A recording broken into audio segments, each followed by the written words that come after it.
Hey, welcome to the Epic Radio Show, everyone. We have R&B singer Charles Reed on the show. We're going to be talking about teens getting drunk on boiled tampon juice. Playing with some balls with J Val later on. We have a new segment with Larry called Larry Player One. We're going to be getting to work with David Franks. And Ashley Judd's case gets thrown out and much, much more. Keep it locked right here on the Epic Radio Show.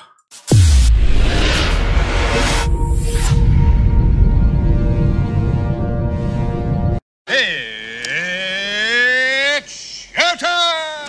It's showtime! It's showtime! It's showtime! It's showtime! It's showtime!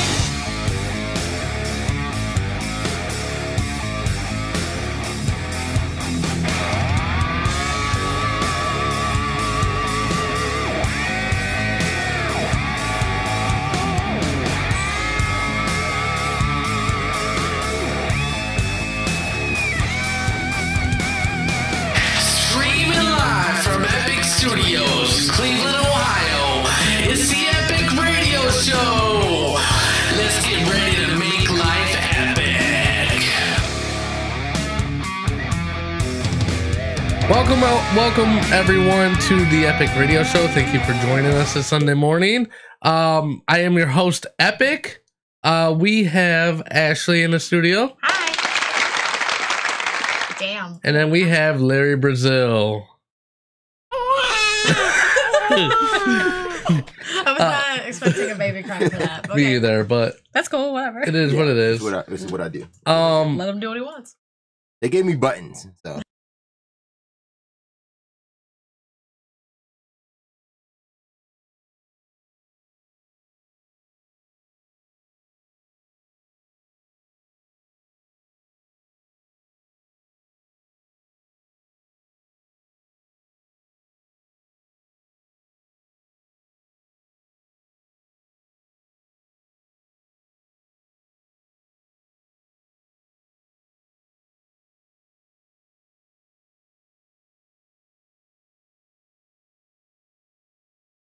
So apparently, bitches are getting drunk off boiled tampon juice. That's it? Oh, just bitches? Or Maybe I mean, dudes. I would Bitches hope as, like, that a dudes whole. aren't doing this, Bitches as a whole. but I think I don't know. But teens, let's say teens. men and women. Teens are getting drunk off tampon. Females and Like, males. what does that even consist of? Do you even know? Nastiness. That's what that consists of. The fuck do you That's a mean? lot. That's Jay a said lot. there's no sound. So does Tokar. What'd you do? No, there should be sound. They're both saying. There should be sound. How about now? I'll see. Oh, I don't want to turn my sound up. There's sound. I don't know what they're talking about. Yeah, there's sound. Okay, I'm just reading what they're saying. Yeah, I don't know. It was Jay and Tokar. Was it for my intro, maybe? Fix your ears. I don't know. There's sound. Yeah, I don't know. Yeah. I hear whatever. it now. I don't know. What? He said, I hear it now. He fixed his ears. We're good to go. Oh, I hear okay. it now. Okay. Okay. Well, I wanted to make sure everybody was. Oh, Jay said it cut out for a second. Oh, So okay. because they were I worried. didn't do For a second, I they're mean, gonna but they're hey. gonna interrupt the whole show for a second. I like that. You know, sometimes there was like a couple shows where people just didn't say shit the whole show. No, I get So, that. you So know- I agree. Thank you. Yes, But appreciate it. But also fuck you. No, I'm just.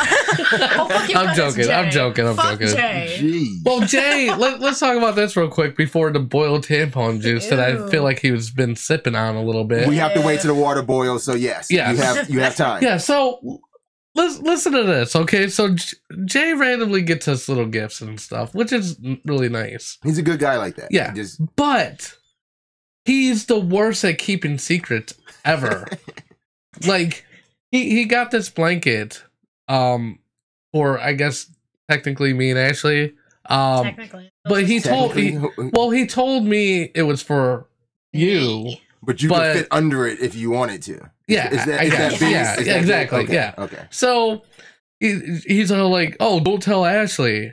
So I don't. I didn't even mention it to her. And then like today he's like all texting in the group chat. Oh, Ashley, did you know I was getting you a blanket and stuff? Or something like that. He's you- like, yeah. oh, did you like it? Yeah, or what'd you something? think And about I'm the like, blanket? What? I'm like, because the only blanket I remember is the stupid sports thing, and it wasn't even a blanket. It was like a, what the fuck was it? Yeah, you saw the coat with Yeah. the cape Yeah. I'm like, on it or that's something? stupid as shit. Well, it's not a cape. It was the flag. Yeah, it was. Yeah, the something flag, Stupid. yeah. And so who said it looked cool? Did you say that, Epic? Like, Yes, he it did. looked cool. Did I? There's Yes. no way you thought that looked cool. No, I was 'Cause driving and I really didn't give a shit. I straight up said, Yeah. like, man, I gotta be honest, like, nah, don't do that. See, in those are the kind of situations for Jay, I'm glad that he did spoil the surprise. I did not want him just to pop up with that for me, like, Yeah. because I would just look at it like, nah, I don't know, man. Yeah, I said that was ridiculous, or I said something like that. So, like, describing it was like a hoodie or kind of jacket, something thing. but the Browns flag was sewn into the back and then also across the sleeve. So then when you put your arms up wide from the back, it looked like you were just holding up the Browns flag. Jay thought it would make you fly for some reason. Yeah, it's, when I'm flying, you're gonna be sorry. It's like, no, like no, I'm not changing my opinion on this. All right, is our water boiling? Yes, it's ready. This is horrifying. Like I'm reading this article Okay. and it is the grossest shit ever. Okay, so I guess I'll read from the article. This is an article from the New York Post. But it says kids these days will try just about anything to catch a buzz, from boofing beers to vaping vodka. Their latest cheap thrill, feminine hygiene products.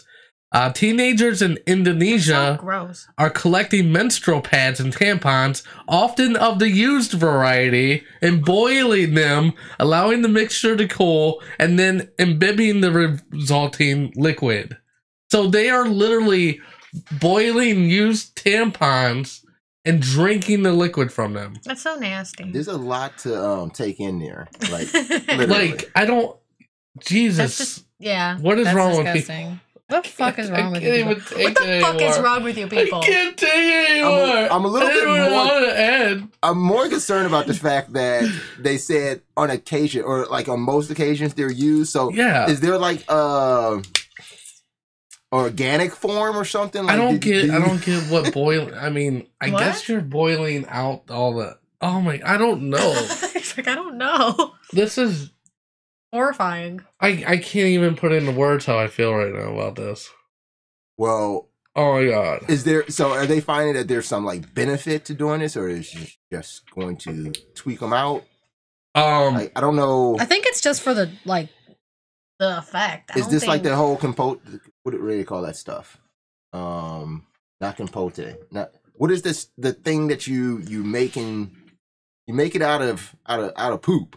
Okay, so yeah, I guess what happens. Oh, wait. What's that shit called?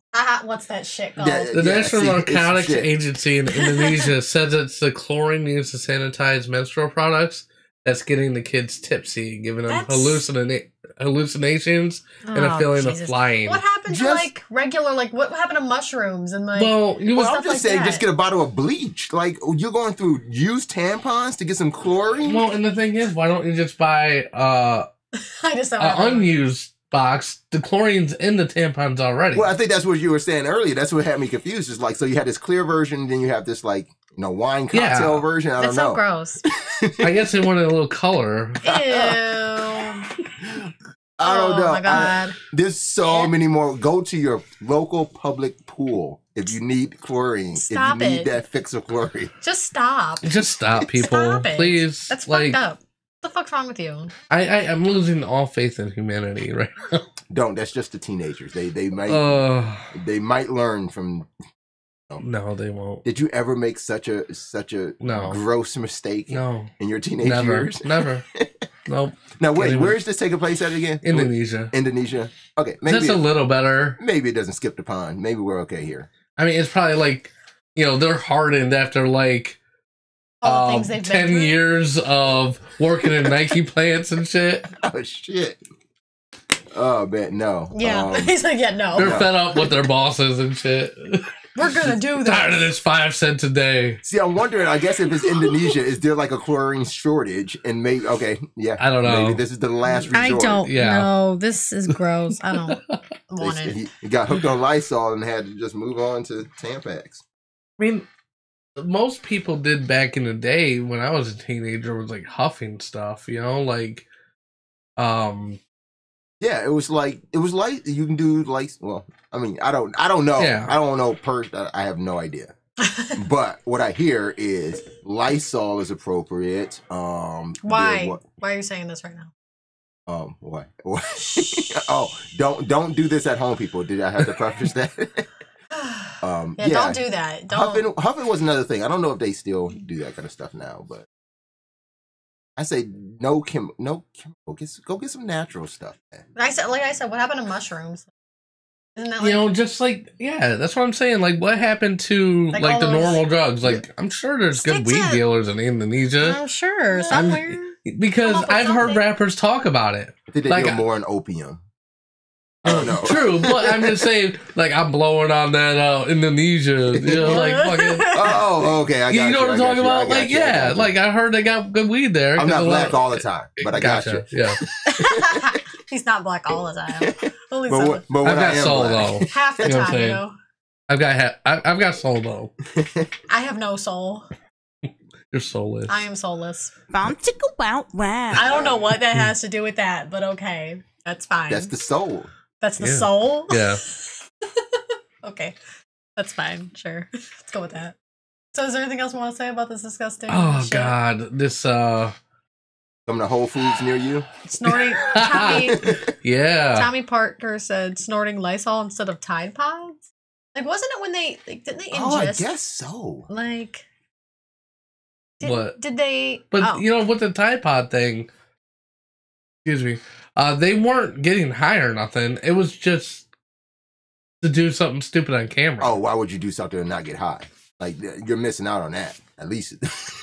No, but I guess the comparison is like when we were youth, the whole thing of the huffing is just like when you hear about these Tide Pods. You know, it's like this is a chemical. This is household chemicals. No, I remember like when I was a kid, like there was always this big thing about putting all these chemicals away and keeping them away for kids. Both my kids grew up, and I remember I had one of my kids' parents were over, and they were asking like, why don't you have like your chemicals that are under the sink in the kitchen? Like you don't have those higher, or you don't have those put out somewhere else. And I'm thinking, I said like, you know, I've already raised this kid. My kids are 7 years apart. I was like, I already raised this kid. And I think I've taught my kids from the way little age, only drink food. Like, just only food goes in your mouth. Yeah. Like, I'm sorry, did you say only drink food? Well, eat. Or drink liquid, drink food, drink edible food. Teach your kids what edible things I are. had to question. I had to throw that. I had to question that. I had to. It was like I was get thinking. What you're saying. Teach your kids what the edible things are, not what the non-edible things are. See, like this I never you can even eat. put that in. Don't fucking eat this. Yeah, I never said to them, "Don't eat this. Don't eat this. Don't eat this." I swear to God, because if you did, they'll eat it. Like don't eat this shit. Literally, don't eat this shit right here. I just want you to do me a favor, Larry. What's that? Say, yes, they deserve to die, and I hope they burn in hell. Why would I say that? Why would I say that? Because Samuel L. Jackson, bro. Okay, who? That's terrible. What does everyone say? I used to work at a bank, and there was this old lady. She used to get so hot about it. Like you sound yes, they deserve to die, and I hope they burn in hell. Okay, here I go. Okay. Jesus. Yes, they deserve to die, and I hope they burn in hell.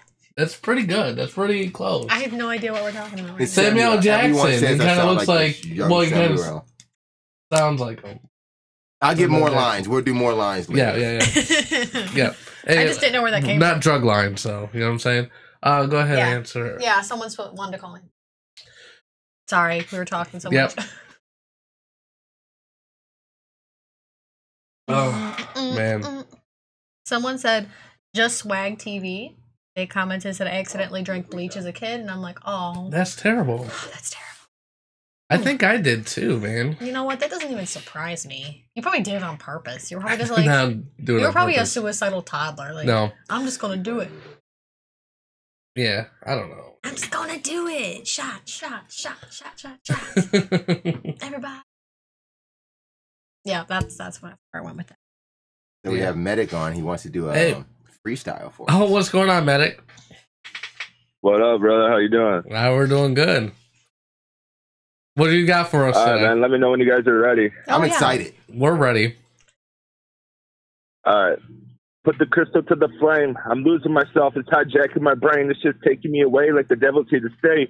I've watched somebody lose their lives. It's insane, but I never seem to walk away. My family constantly asks me if I'm okay, and it kills me. No, I'm lying with honest what I say. I thought I was in love, found I was trapped, locked, left in a cage, no vision, just a pip and a crystal with no fucking escape. All the hurt that we caused each other is worth it though, right? I asked you a question, you're gonna stay with me tonight. I got you, baby. That's what she told me, and I gave in because it wasn't worth the fight. That's when her, my addiction, ruined my life. I'm on this windy road. I'm lost with no place to go. I'm trying to find my stuff, but she's taking my soul. Will I ever get back home? I guess we'll see tomorrow, because only God truly knows. I'm running out of patience, mind, and hope, because I can't see when I'm out here on this windy road. Now I've been up for 7 days, and I'm feeling weak. I can blame you, but I know what the real reason is why I haven't been to sleep. I'm staring out the window waiting for death to come for me, but I blow it off and watch it melt because it's so comforting. My family telling me I need help. She interrupts, saying, no, you don't. Who are you going to believe? You're innocent till the end. Besides, you and me, we've been together since you were 15. How you thinking you're just going to leave? You got me all over you. Just look under your sleeves or under your bed, rolled up in your old sheets. Hit me again. That's what you truly need. Or put me under your skin. They'll blow some of your steam. Here, take my hand. You can follow, but not forever leave. There you go. All right. Thank you, man. No problem, brother. All right. All right. Thank you. That was Medic with a freestyle. Just randomly call it in for a freestyle. That's always. He asked me. Oh, did and he? I said, yeah, okay, go ahead. No, it's fine. I have no problem with that. Well, he asked us, but Yeah. I'm on here, so he asked me. No, it was cool. Yeah. So if you want to check out Medic, you can always look Medic up, medicmusic.com, I believe, and Medic Music on all major social medias. Yeah. Yeah. There you go. So What he called that an addiction freestyle? I think so. Yeah. I think it's because we were talking about all the boiled tampon got juice. that. Yeah. So yeah. Mm-hmm. Okay, I got it. I tied it up. So yeah, it kind of fit in there. Yeah, I think so it worked out. That's why I Timely. said good. Yes. Okay, we're gonna take a break. When we get back, we're gonna have Charles Reed on the show. So keep it locked right here on the Epic Radio Show.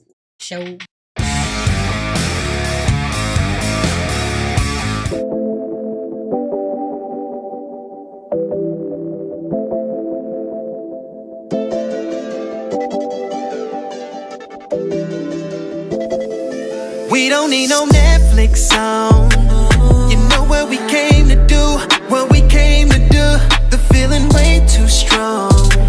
I ain't here to play with you. It's just me and you. I'ma keep you up. What the neighbors gon' say? Paint you in love. All in between them legs. Hug you with my necklace on.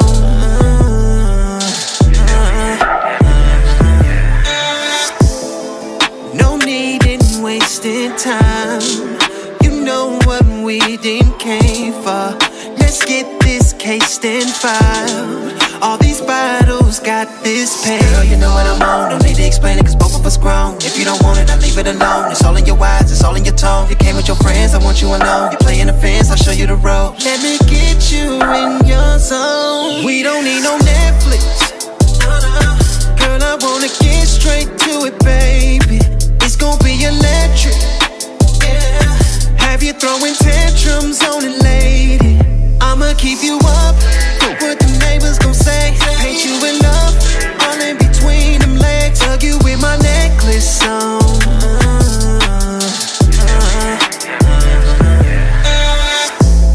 Say you the best, let me find out. I just wanna make you feel good. Go to my honeycomb hideout and do it real hood. You got my attention. Up and peeking, feeding until it's man down. Up and at it until we pass out. You know I need to say, we don't need no Netflix. Girl, I wanna get straight to it, baby. It's gonna be electric. Yeah. Have you throwing tantrums on it, lady? Girl, you know what I'm on. Don't need to explain it, cause both of us grown. If you don't want it, I leave it alone. It's all in your eyes, it's all in your tone. You came with your friends, I want you alone. You playing the fence, I'll show you the ropes. Let me get you in your zone. We don't need no Netflix song. You know what we came to do, what we came to do. The feeling way too strong. I ain't here to play with you. keep you up. Fuck what the neighbors gon' say. Paint you in love. All in between them legs. Hug you with my necklace on.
To the Epic Radio Show. I have Charles Reed on the line. Everyone give a big epic welcome to him. Hello. Yo, what up? Hey, what's going on, Charles? What's going on, man? Oh, man, it's a blessing, bro. Up another day, man. I mean, the Lord woke me up another day, man. That's right. That's right. So for everyone out there that might not know who you are, just kind of give a short little introduction of yourself. Charles Reed. I'm from Cleveland. I used to be in this group that a lot of people from Cleveland remember, man, called the Drill in the Rush. I'm a fire-ass R&B singer, writer, producer, actor, all that shit, so. Yeah, and we were just watching a video to Netflix. I actually really love that song, man. Oh, yeah, definitely. I'm excited about the video. I love the video. Never been really a Netflix and chill kind of guy, man. And, I kind of been always like a straight to it kind of person. Like, look, if you pop over my house at 2 a.m, we ain't about to sit up and watch TV. I'm sorry. You probably turn it on for about 5 or 10 minutes and decide what you want to watch. The TV was already on, maybe before she came over. But yeah, it's going off right after. Oh my god. Yeah, what's funny about this whole situation too is back when around when I first started music, actually doing like big shows or whatever, we actually used to perform at a lot of the same shows his group had, and I remember specifically we both opened up for Busy Bone. And I don't know if you remember this, but do you remember you guys went up on stage either before or after us? But when we went up on stage, the whole stage went black. And then we had to literally do our whole set with no music, no power. And we literally just, off the top of our head, just did all of our songs. It's the Silhouette Show. Yeah. Yeah. Hey, y'all. Hey, remember, man. He's way older than me. I was like 12. Yeah, he was like 12 at the time. Come on, shit. Well, I'm only 5 years older than you. He said he's way older. I was 12. Just saying. I don't know, man. I don't know. I got to question that. We got to check IDs, bro. I want to see the birth certificate. Right? What? I look older than that? Well, no, I'm just talking shit. About to be like, fuck you, Charles. Hey, guess what? I've heard a lot worse shit like that in my life, so it doesn't matter, man. It's fine. Oh my goodness. Oh, man. What got you into the music business? I mean, obviously you started pretty young. But what initially got you into the music business?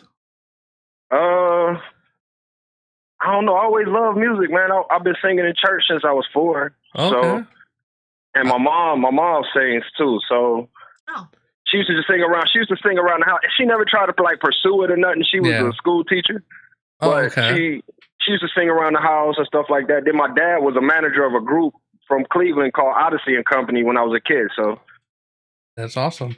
Also, like how supportive were they when you first started going into the music scene? Were they kind of apprehensive at first? Hey, listen, man. I had my dad had bought me a little karaoke machine thing. I remember, I know y'all remember those, right? Yeah. Yeah. Oh, yeah. So, you know, I had to put the tissue down in the tape to start trying to record. Yeah. You know what I'm saying? So, I was doing some raps, like just trying to test how to rap, and I was cussing all over the place, and I got put on punishment. Yeah. You know? And I told my dad, I was like, dude, I want to rap. He was like, rap? He was like, but you can sing also. I said, yeah, but I want to rap. So I started rapping. And me and Desert E, that was part of the group, we started this other group with like 4 other people. Mm-hmm. And at the time, Diop was producing us from Cleveland. So then me and Mark went on our own way, and that's when we formed Adrenaline Rush, and my little brother got in the group. So okay. I mean, are you still close with the rest of the bandmates? Oh yeah. I mean, one is my brother, one is my cousin. So okay, and he'll be out here family, with me yeah. in Atlanta next week. So okay. What made you decide to go to Atlanta? All right, made me go to Atlanta was I was living in Miami. I really had stuff popping in Miami because I had this song "Ballin" featuring Ace Hood, which DJ Khaled was like, I want Ace Hood on this record. This is when Ace first started. So then I had a song called "Juke with Me" that came out with Ball Greasy. So I had a lot of big records going on the radio. I'm talking about I was number 1 on the radio in Miami at this time. Okay. And I had a manager named Cam, and he was managing myself and Young Berg, which is Hitmaker now. So I got a call from Cam one time when we just got off tour, me and Young Berg with Ray J. And he had told me, he said, listen, man, in order to really make this stuff pop the way I need it to, I need you to move to Atlanta. Wow. But 3 days later, Cam died. Oh, wow. Oh, wow. Sorry to hear that, man. So 3 days later he had got killed in South Carolina. So when my lease was up in Miami, I just was keeping my promise to him that I would move to Atlanta. I came here like really like not knowing anybody, but it was what it was. Yeah. Ooh, and how do you feel like it's going there? Oh, man, it's going great, man. The people love me. I love them, man. It is what it is. I got some haters, you know what I'm saying? Definitely, too. And that's a good thing. I love it. They keep you motivated. They do, man. They keep you motivated. You also do some ghostwriting. You've written with and for like Flo Rida, Bobby V, Little Zane, just to name a few. Yeah, just name a few. Yeah, definitely. I mean, however the check come, I'm with it. Yeah. How did you get into that side? Because that's a little different, writing for other people. Yeah. How do you reach out and say, like, you got a song? Yeah. It's probably something. I know a lot of artists who have songs and just don't feel like they are the ones to perform. But how do you get that song out in front of those kind of artists? See, at the time when I was in Miami is when I linked up with like Flo Rida and Pleasure P and stuff like that. But it's it's just God, man. Like I run into people, they hear my stuff. Like I let people hear my stuff, man, and they invite me to the studio. Like one time we was in LA and me and my boy, and we was out there to work with Sean Kingston. And we ran into Neo in the mall, and he invited us out to come to the studio, you know what I'm saying? So, I mean, it's just, I don't know, man. It's just being in the right place at the right time. I really don't have any like big, amazing story for you for it. This is God, man. He just put me in the places. I don't know. I mean, it sounds like it, man. It sounds like you're just in the right place at the right time, all the time. Yeah. It's still just on your grind, That's the thing. Just try to stay in the mix, man. That's it. Just constantly grinding, networking, just trying to see who's, for me in that sense. And some might not be. You meet a lot of people that's not for you, or it's not time for y'all to work together. So, just like you and myself, like we met years back, talking about years back, and here we go now. Exactly. I know it's so funny too, because it was so random, because normally like I usually get my own artist or whatever, but I had somebody recommend him, and I didn't recognize the name at first. Mm-hmm.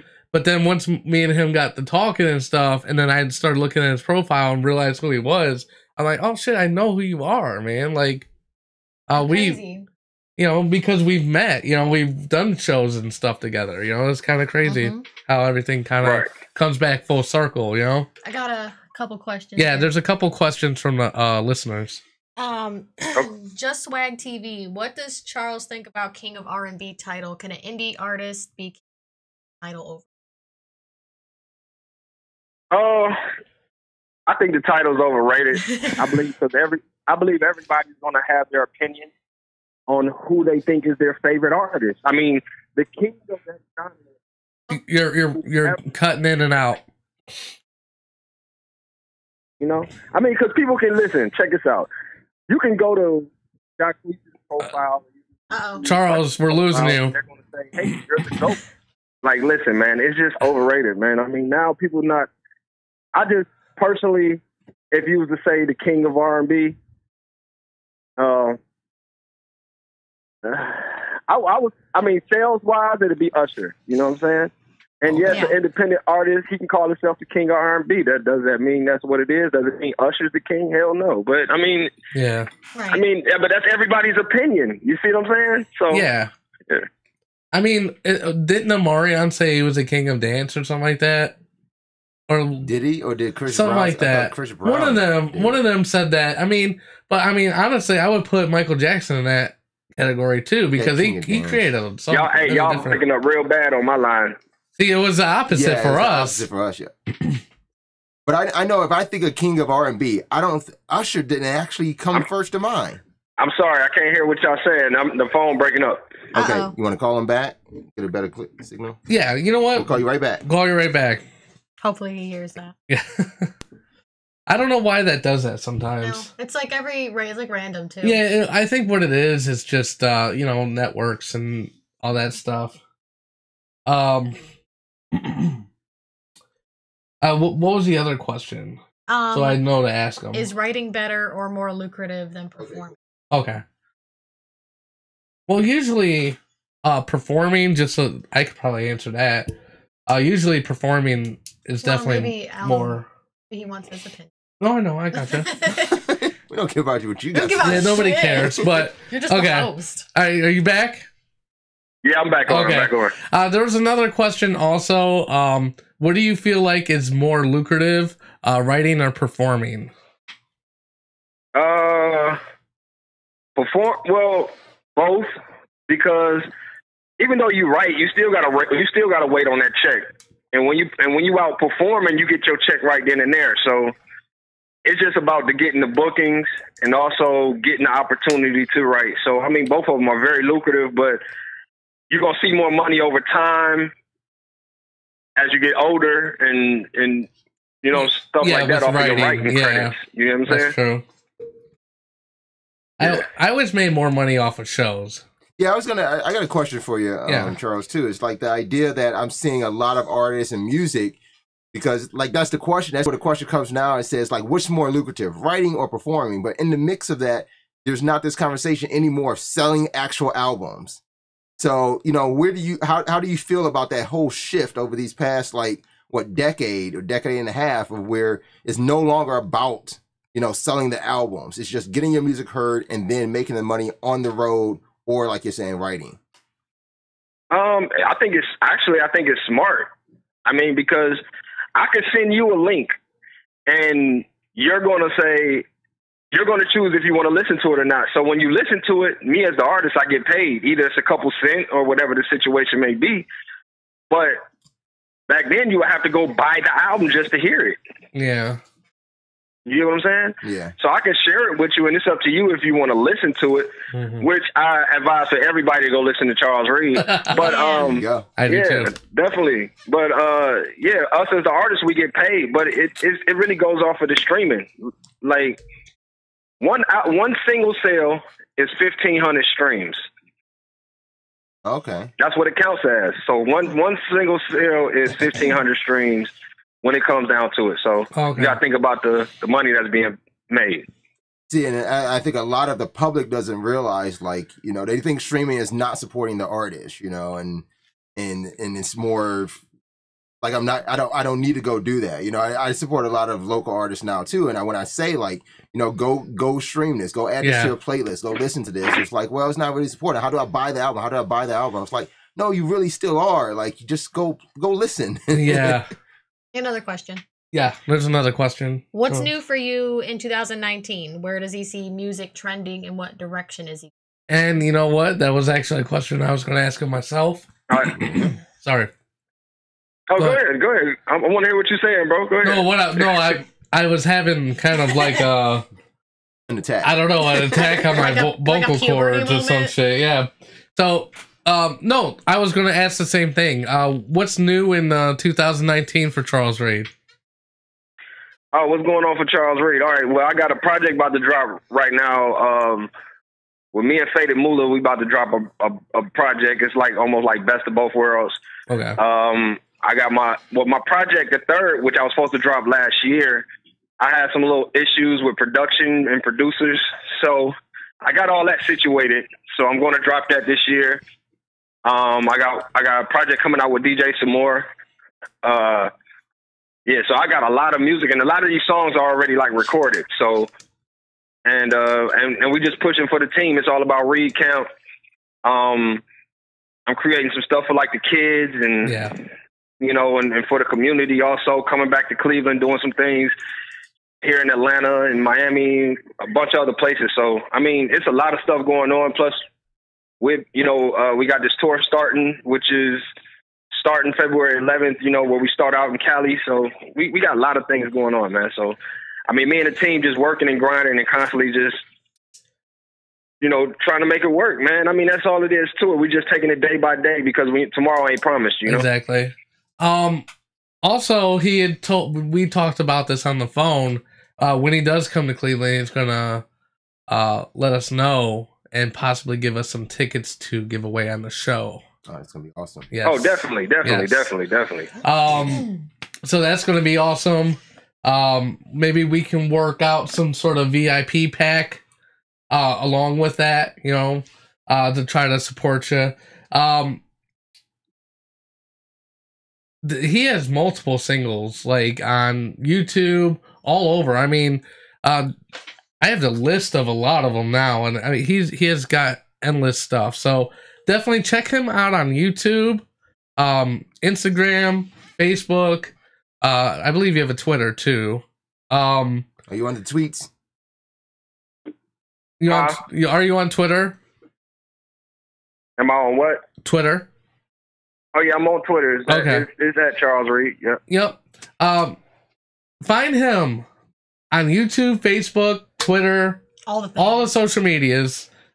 He has tons of things. Did you get your license straightened out, by the way? You said I get what? Did you get your license straightened out? Oh, hell yeah, I got that straightened out, man. Hey, it's been a crazy year already, man. I know, man. He was telling me, I couldn't get a hold of him like throughout the week. And it was probably like Wednesday. I finally got a hold of him.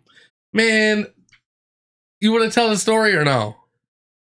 I listen, man. All I know. What happened was that's how the story has to start. Listen, man. All I know is that I was driving. I got pulled over, and they told me my license was suspended, and I was like, "No way, is my license suspended?" Because I just paid a lot of money to get my license back, so I'm not understanding why my license are suspended. And they locked me up for 2 days. Yeah. Some BS, man. Over a suspended license, man. Yeah, man. I mean, hey.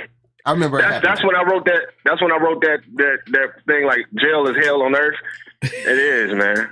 Yeah, it is. I've seen some little crazy things in there in them last 2 days, so I can just imagine what people see when they're in there for years. Oh, I know. Oh man, yeah, I was. It fucks you up psychologically, man. The same sort of thing. Though. It was a week, like because of expired license. I was in there for what, like 3-4 days. Yeah. And my God, dude, I was like, when I got out, like. Everything looked better to me. Like, and we're gonna. It's too bad we can't even talk about this because somebody's gonna be watching and just like, listen, these dudes are talking about days and. Listen, things smell better, look better. Yep. You know, first thing I wanted was Taco Bell. You no longer want to look. You do not no longer want to even look at a friend or a dude ever. Like you looking like, dude, bro. Like I don't even want to see you, man. Where's your wife? No, let me stop. I've got one friend that gives me that handshake that where he does that little finger thing in your palm when every time he shakes my hand. I'm like, don't do that to me. Don't do that. Hey, listen, it could be that time. It could be that time I was in jail. I was like. Oh my God! Listen, jail is the last thing we ever. I don't understand why people be glorifying jail. Like, listen, that's the last thing you need to glorify. Like, I know you're happy they came home, but you need to be like, you a dummy. Like, yeah. For real. Yeah. Don't encourage that shit. All right. Well, thank you, Charles. Hey, pleasure, man. So we'll have you back on the show at a later date. We got more things to announce later on once they come to fruition. Yeah, we're definitely like to hear but Reed Cam. Oh yeah, definitely. Yeah, get kicked off. Yeah. But thank you so much for your time. Yeah, man. And we're about to go on break. When we get back, hey, listen. Yeah, hey, listen, everybody, man. I want y'all to go on YouTube. I want y'all to check out my new video, One You Need. Go on Spotify, iTunes. I want y'all to turn this up, man. It's time for that Charles Reed, that real music to come back, man. And plus, you know what I'm saying, shout out to my boy Faded Muller. You know what I'm saying? We got this shit moving, man. And salute to Leon Amos and La Truth, man, on their new show Flex. It's on Amazon Prime. So, and I'm a part of the show also because you know I'm the husband in the click with Leanne, so yeah, so we got it's a show Flex Atlanta coming out on Amazon Prime. So I did forget about that. That's right, we did talk about that. Yeah. Yep. All right, thank you so much. All right, Cleveland in this motherfucker, man. That's right. Shout out to all y'all, man. CLE bitches. All right, we're gonna go on break. When we get back, we're gonna be playing with some balls with J Val. Keep it locked right here on the Epic Radio Show. So silly.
right.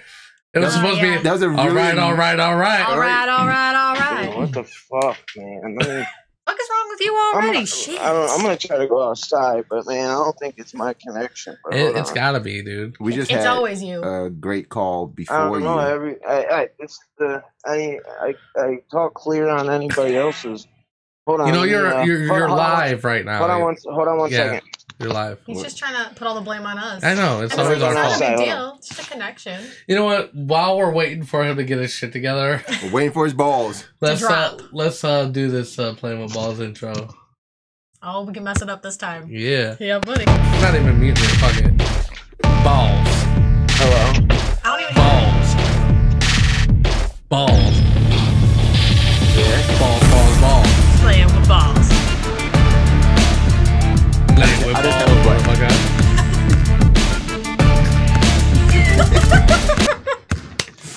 Oh my goodness. Jesus. Are you ready? Sounded like some really heavy balls. Those are heavy balls. Those are heavy balls, yeah. Hey, what's up, guys? Hey, what's up? They're Jay's balls. Welcome back. They drop. Yeah. They drop repeatedly. How's it going, Jay? Hello? Jay, what's going on? All right, well, the connection's really bad, so I'm just going to get to it, man. So hopefully you guys can hear me. We can. We definitely can. What is up? We can hear you. I don't know. At all, but they're actually in the Eastern Conference with a record of 8-35. They're 8-35 now? You guys there? Yeah, we're here. Oh I don't know what is wrong with this. You guys there? Yes. Are you at home? Can we call this house? No. We can call you. Hello? Just call him back. Dude. Okay, we're gonna call you back. I got you guys now. Okay. All right. So, anyway, sorry about that, guys. Cleveland Cavs. Yep. Are 15th in the Eastern Conference. They have a record of 8-35. I don't know what Larry or you think about it, Epic, but I'm happy. I just hope they keep losing. Okay. They look really bad.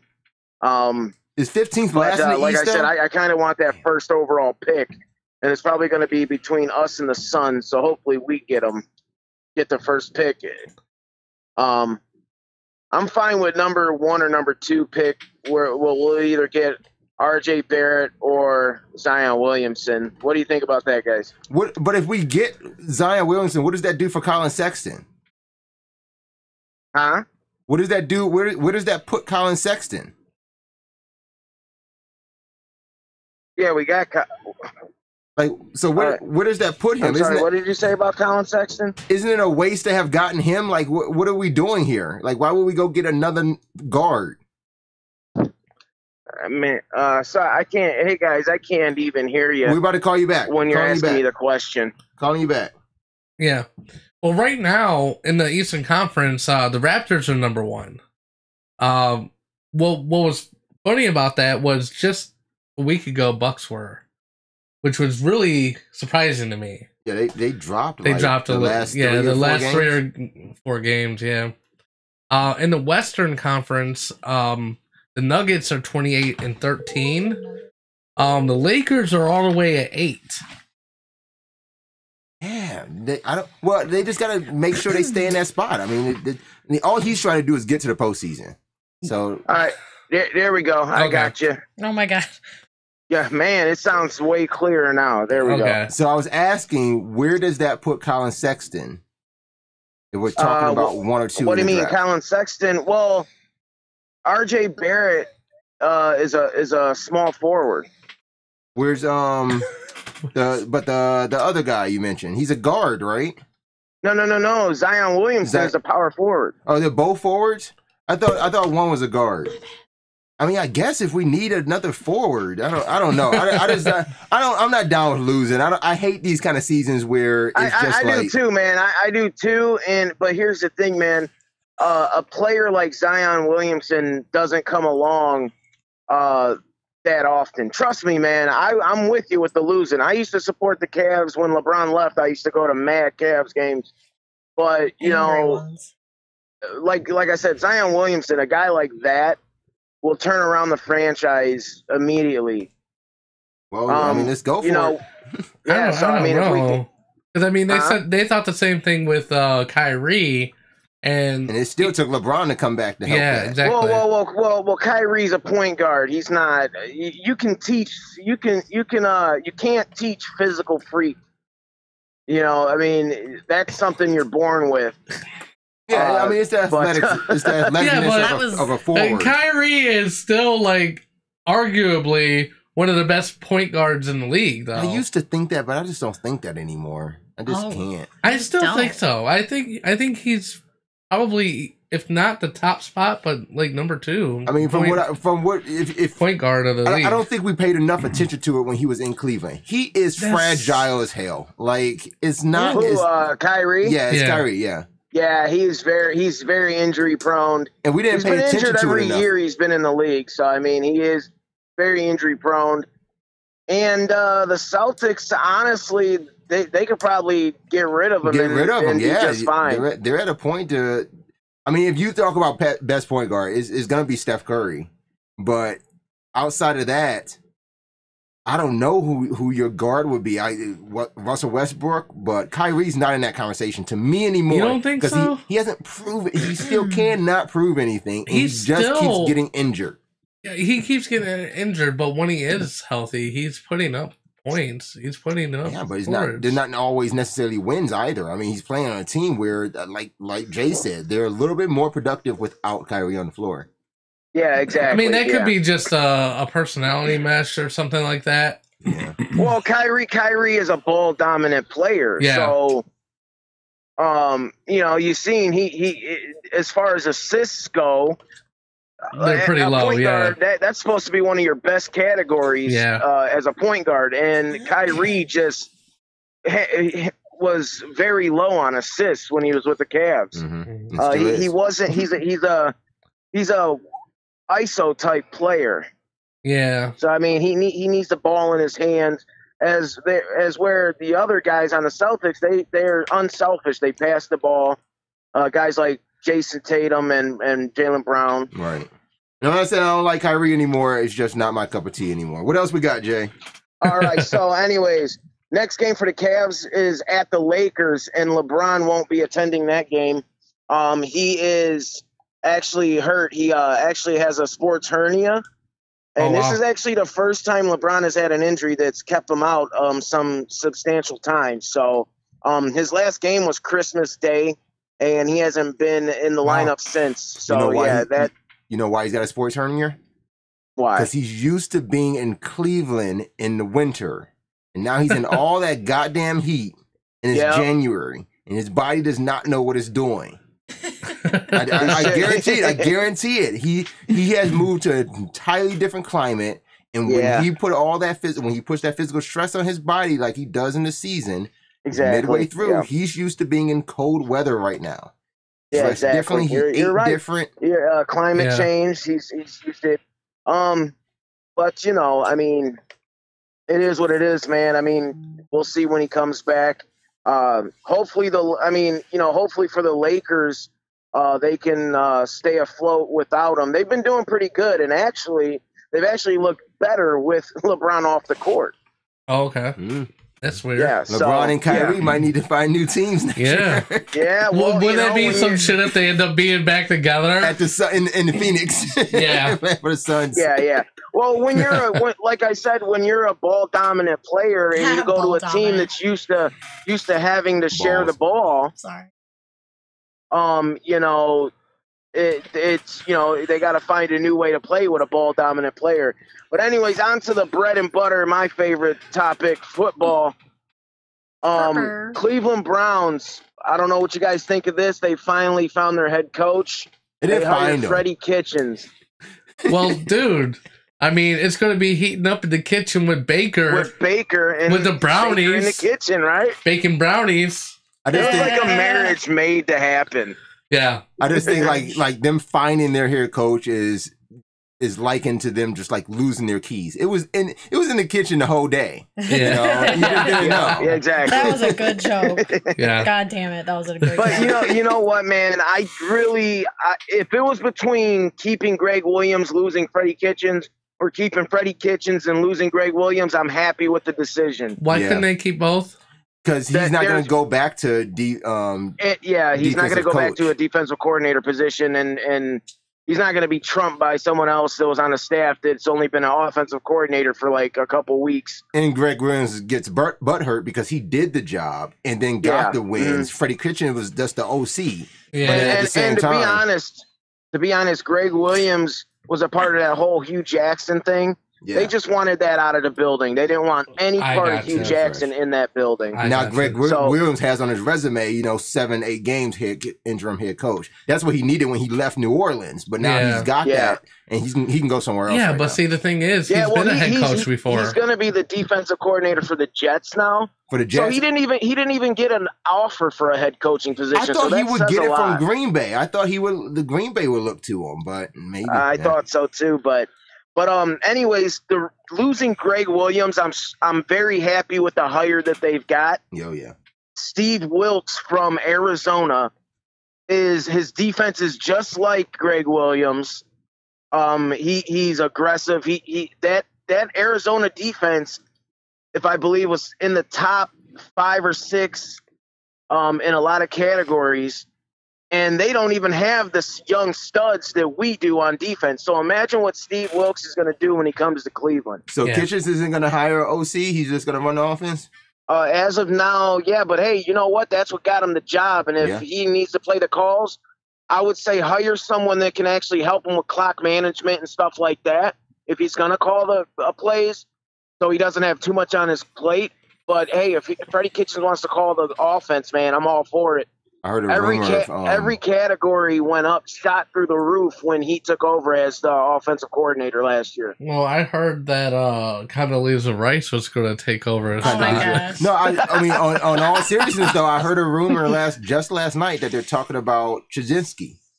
Bringing him back for OC to help him you know call what, his though? If they do hire one, and as long as they implement Freddie Kitchens' offense, I'll be fine with it. Yeah. Because he's ultimately got the final say-so and everything. So, that's great. But anyways, guys, this Browns team is exciting to watch. Next year is going to be awesome. And it sucks because it's going to be the only team to watch in Cleveland because the Cavs and the Indians are going to be shit. I don't know. I don't know if I can say that about the Indians. I think they can still. Still got that. I think the Indians were actually picked to win the AL this year, but they got half their pitching. So yeah, I know it's bad. But the rookie class for the Browns guys, they've actually were ranked number 1. So when was the last time the Browns hit a draft class like this, man? I don't know. It's been a while. I'm just ready amazing. for August. I'm ready. Yeah, and if John Dorsey can hit again, like on this next draft class, and just build us stronger, it's awesome. John Dorsey knows what he's doing. Just let the man do his job, and we're going to be in a good position. Another thing. Quick. Go ahead. Go ahead. Okay, so speaking of John Dorsey, though, man, a guy that the Browns were looking to draft last year, and John Dorsey jumped up and stole him right from underneath us. Patrick Mahomes, in his second year, this kid is a monster, and he might be the MVP of the league this year. But anyways, playoff football, guys, the Chiefs beat the Colts 31-13. It wasn't even a match. Woo, woo.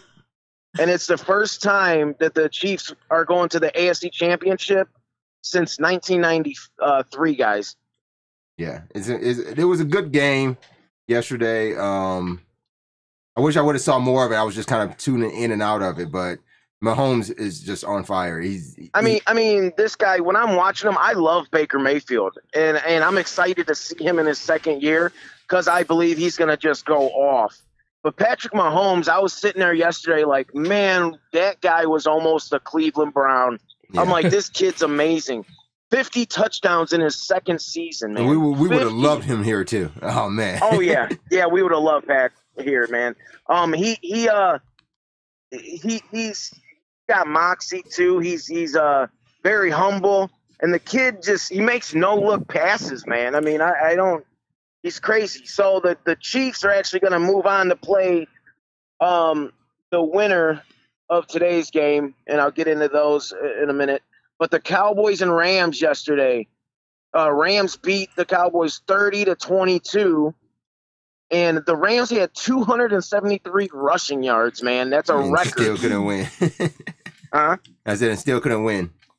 Yeah, it was a good game. That was good. But the Cowboys couldn't match the Rams' offense at all, man. That's a high-powered offense, and it's if the Rams and the Chiefs end up making it, that's going to be a shootout like it was before in regular season. Now today we got the Chargers at the Pats coming up at 1:05, and then 4:40 the Eagles at the Saints.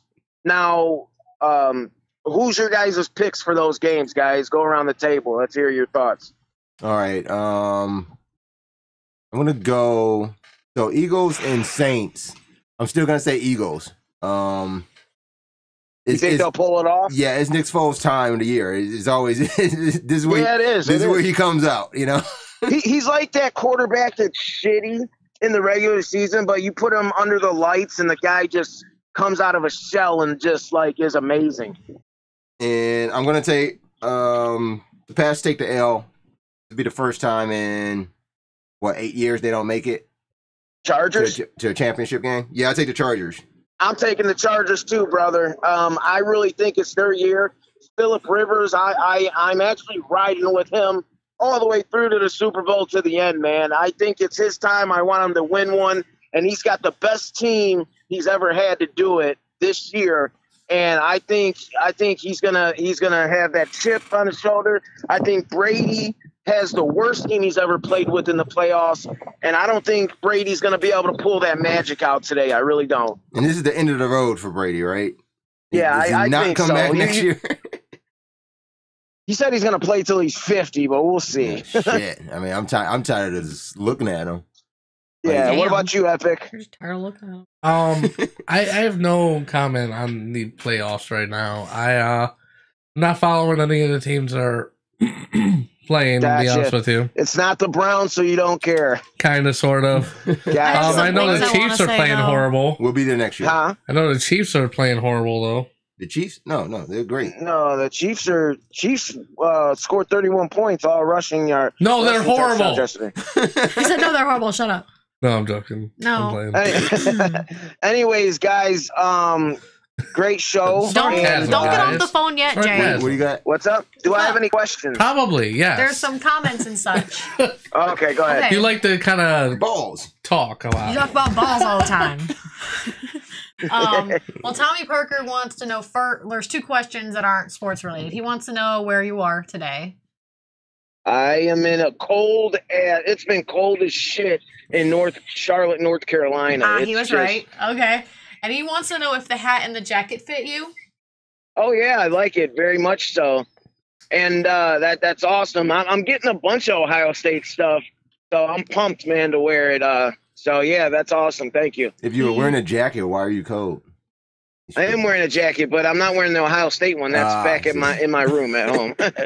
And he said LeBron should be the coach now. Obviously, these are from earlier in the conversation. Of the Browns? I don't know. I don't know what it's about. LeBron should be the coach of that's what he said. No football. I mean, maybe he means something. I don't know. Like Probably I said, the Lakers. This came in earlier in the conversation, so I'm not sure.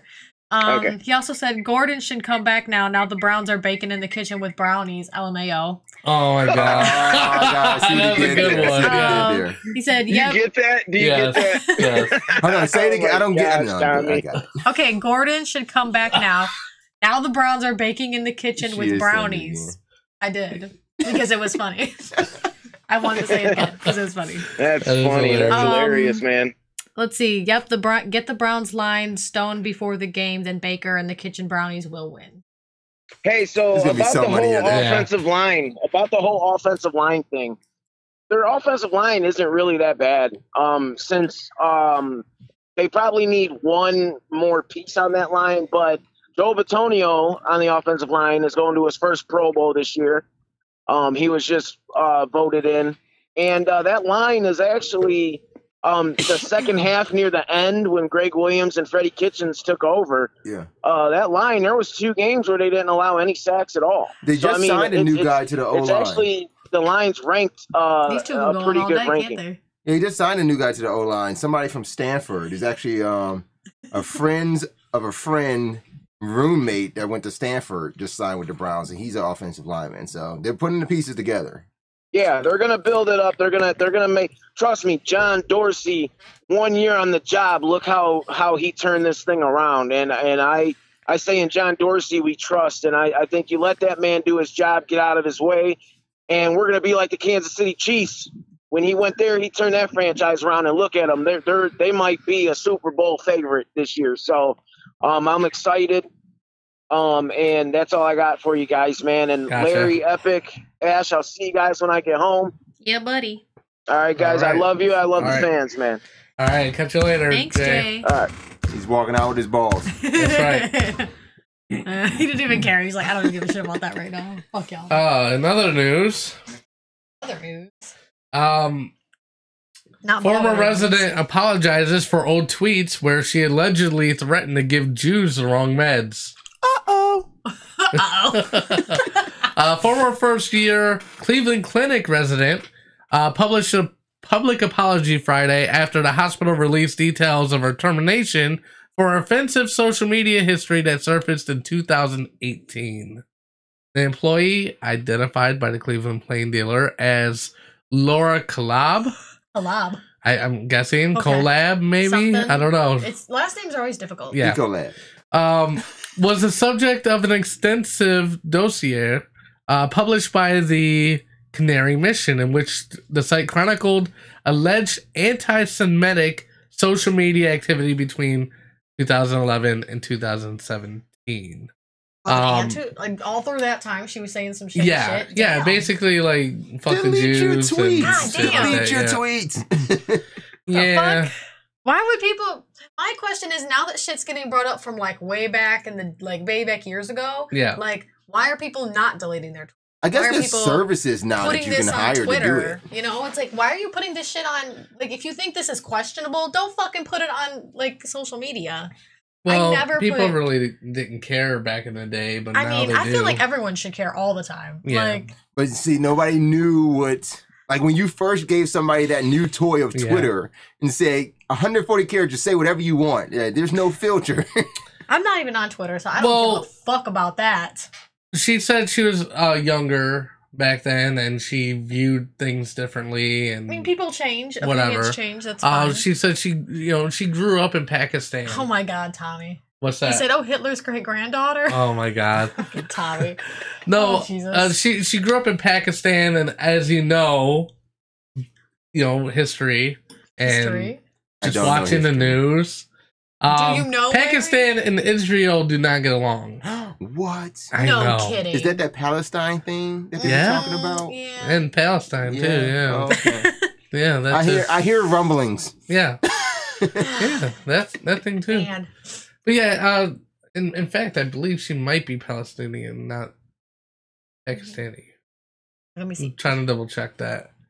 Can you tell by the name, the last name? I cannot No, tell. me either. No, I can't.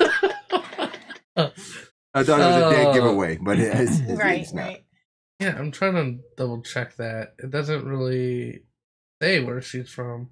I read a thing where she was apologizing, Mm-hmm. basically saying that where she grew up there was a lot of anti-Semitic rhetoric. Yeah. Because she grew up in because of that conflict, but as she got older, she realized that's not the way. I understand. to go, Where but- I grew up, they slang crack on the corner, but I'm not gonna go to the corner of 303 in Brunswick and do this. You can't say that. Where I grew up, this was okay. No, I understand that. I'm not saying that she shouldn't deserve to be fired or anything. Right, right. In fact, I just think people need to watch what they're fucking saying. that's kind of where I'm Especially getting at. now, like now that she's had this time, like maybe she wasn't thinking about all this shit she used to say. Yeah. But like, you really need to think about the shit you used to say, especially if it's like all on there. You know, I actually go back and try to delete certain things I said back in the day. This is questionable. Because certain things are kind of questionable, you know? See, like when it comes down to it, though, I'm almost in the same camp of Kevin Hart. It's like, just don't apologize, because I think like at this point for her, like the apology is a lot worse to me in my eyes, because now you're trying to justify. You're trying to I did it like I'm still on that. I did it because where I grew up and where I was at, this was okay. And this is how this is how it's like. And now you're trying to justify it instead of just saying, "Oh, okay, I'm not. This is how I feel now." You know, that's what I would rather somebody instead of doing an apology. I said some fucked up shit. You know. I said fucked up shit. And I take now account, I'm saying some nice shit. Right. I say nice things now. I used to say some fucked up shit. Now I'm saying decent shit. Like it's like good. Not It's so good bad. you guys found that. But hey, did you see this? Yeah. I'm a nice guy. I said happy Look at this birthday. shit. I say happy birthday to everybody. I say happy birthday to the Jews all the time. All the Jews, all the Christians, all the other people. I celebrate Hanukkah now. The Did you see my everybody. happy Hanukkah tweet? Yeah. I respect everybody's religion now. I play with my ladle and everything. Is it dreidel? Whatever, ladle. You said ladle. I was like ladle. Whatever. Wait a minute. Maybe she's fucking making soup while she's playing with her dreidel. Ladle soup, dreidel soup. Oh yeah, Tommy Parker wants the pudding pops. I wonder if I could do put the pudding with the pudding pops and the Jewish. You do it way better than I do. Pop. You should do it too, though. Can I do a Samuel L. pudding pop? I want Larry to do pudding pops. Is it a Samuel L. Jackson pudding pop? Yeah, sure. Let's do it. Wait, here it is. Hold on. All right, here we go. Okay. You're damn right we want the pudding pops. We need the pudding pops now. Look at the balls on this pudding pop. That's nice, great. Larry. That's nice, really Larry. great, Larry. Good job. Yeah. So that was good. You know, this is becoming something in the news though a lot. You know, people are getting fired or arrested for like people things that happen. Well, I'm just saying, like, oh shit! If it comes down to that, that's almost like some Black Mirror shit. You can't get arrested for a tweet. Well, I'm saying like stuff is coming to light from like years ago. Yeah. You know what I mean? I like, I've said.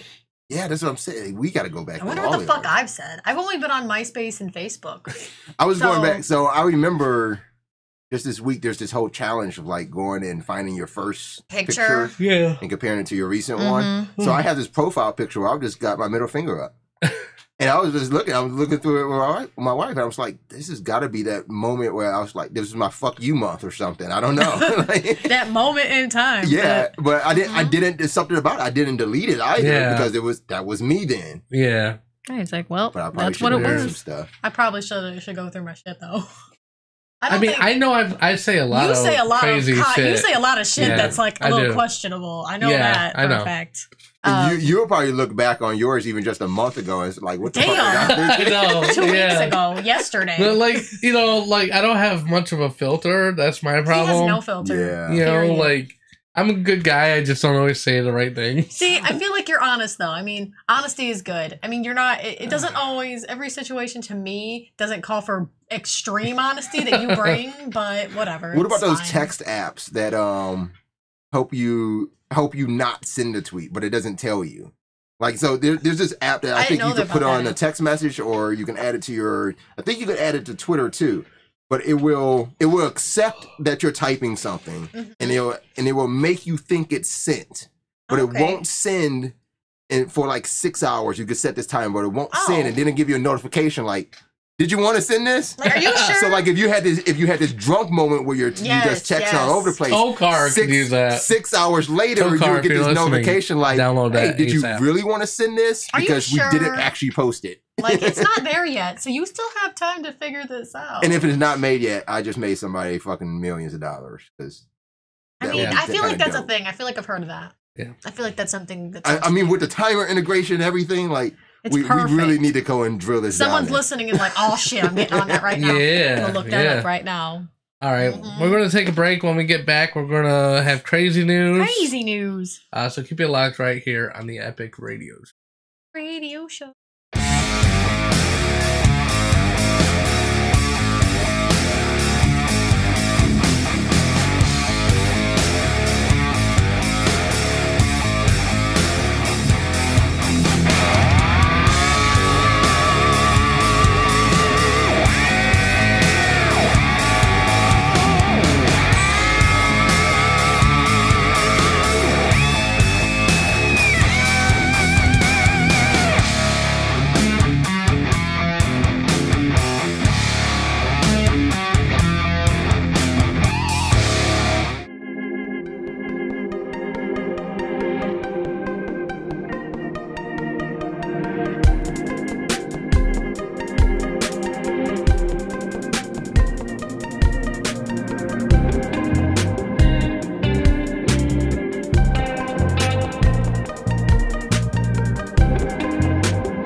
I'm like a little out of it today.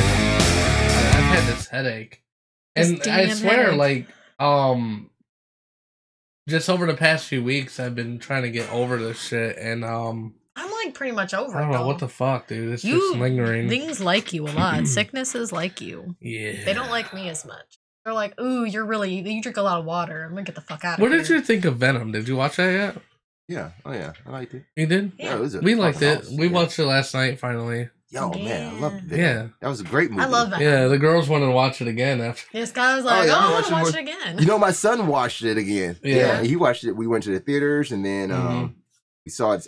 We saw it another way, but then. What did you now think he watched about it the again. alterations to the comic, though? Do you think they played like?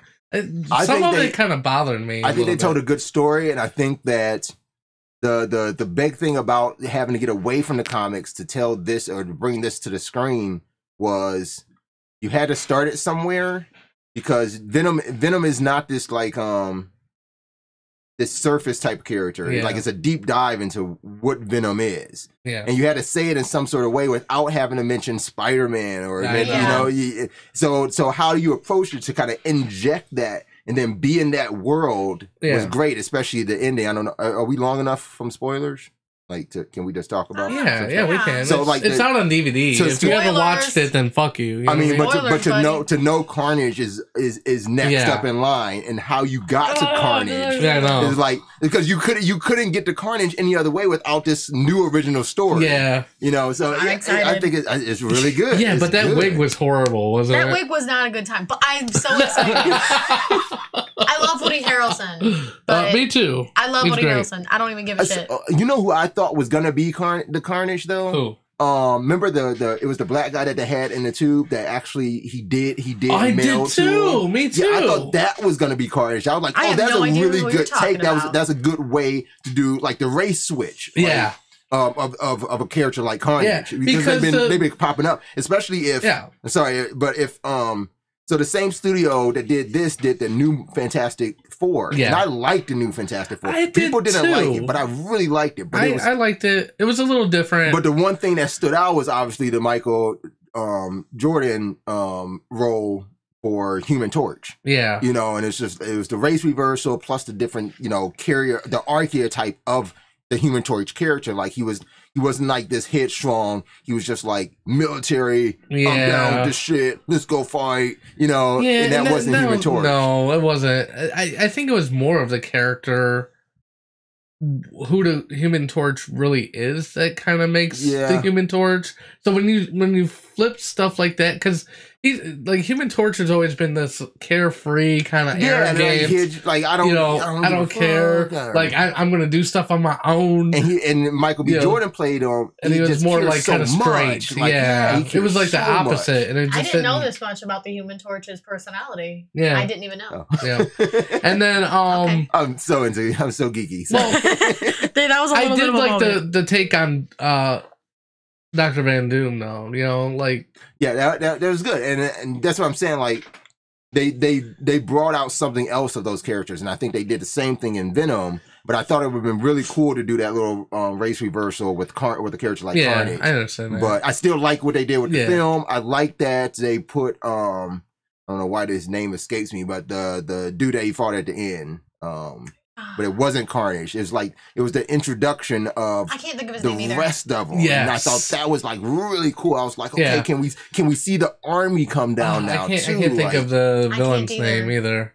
Like they were like in the comics, like Chaos or something. Chaos. Was it Chaos? Something like that. Oh, now it's on the tip of my tongue. You know what? I can look. But like in the comics, there's this symbiote army that eventually like Venom actually takes control of too. But like, can't you now open up the ability to bring that to the movies too? And I thought, like, oh man, you guys are really doing Venom like no one's ever been able to do, because you always had to bring Venom in the same light as Spider-Man, and to take that entire time and not have to ever mention that's really good. I like that movie. Did you guys see Aquaman yet? No. I want to see Aquaman next. You guys got to watch that so we can talk about that. Yeah. Well, Carlton Drake was the guy, but I can't find the name of the symbiote. Yeah, it's begins with, you're right, it begins with a C. I can't remember if it was Chaos though. But they all have these like fantastical names, so Scream? It's really cool. No.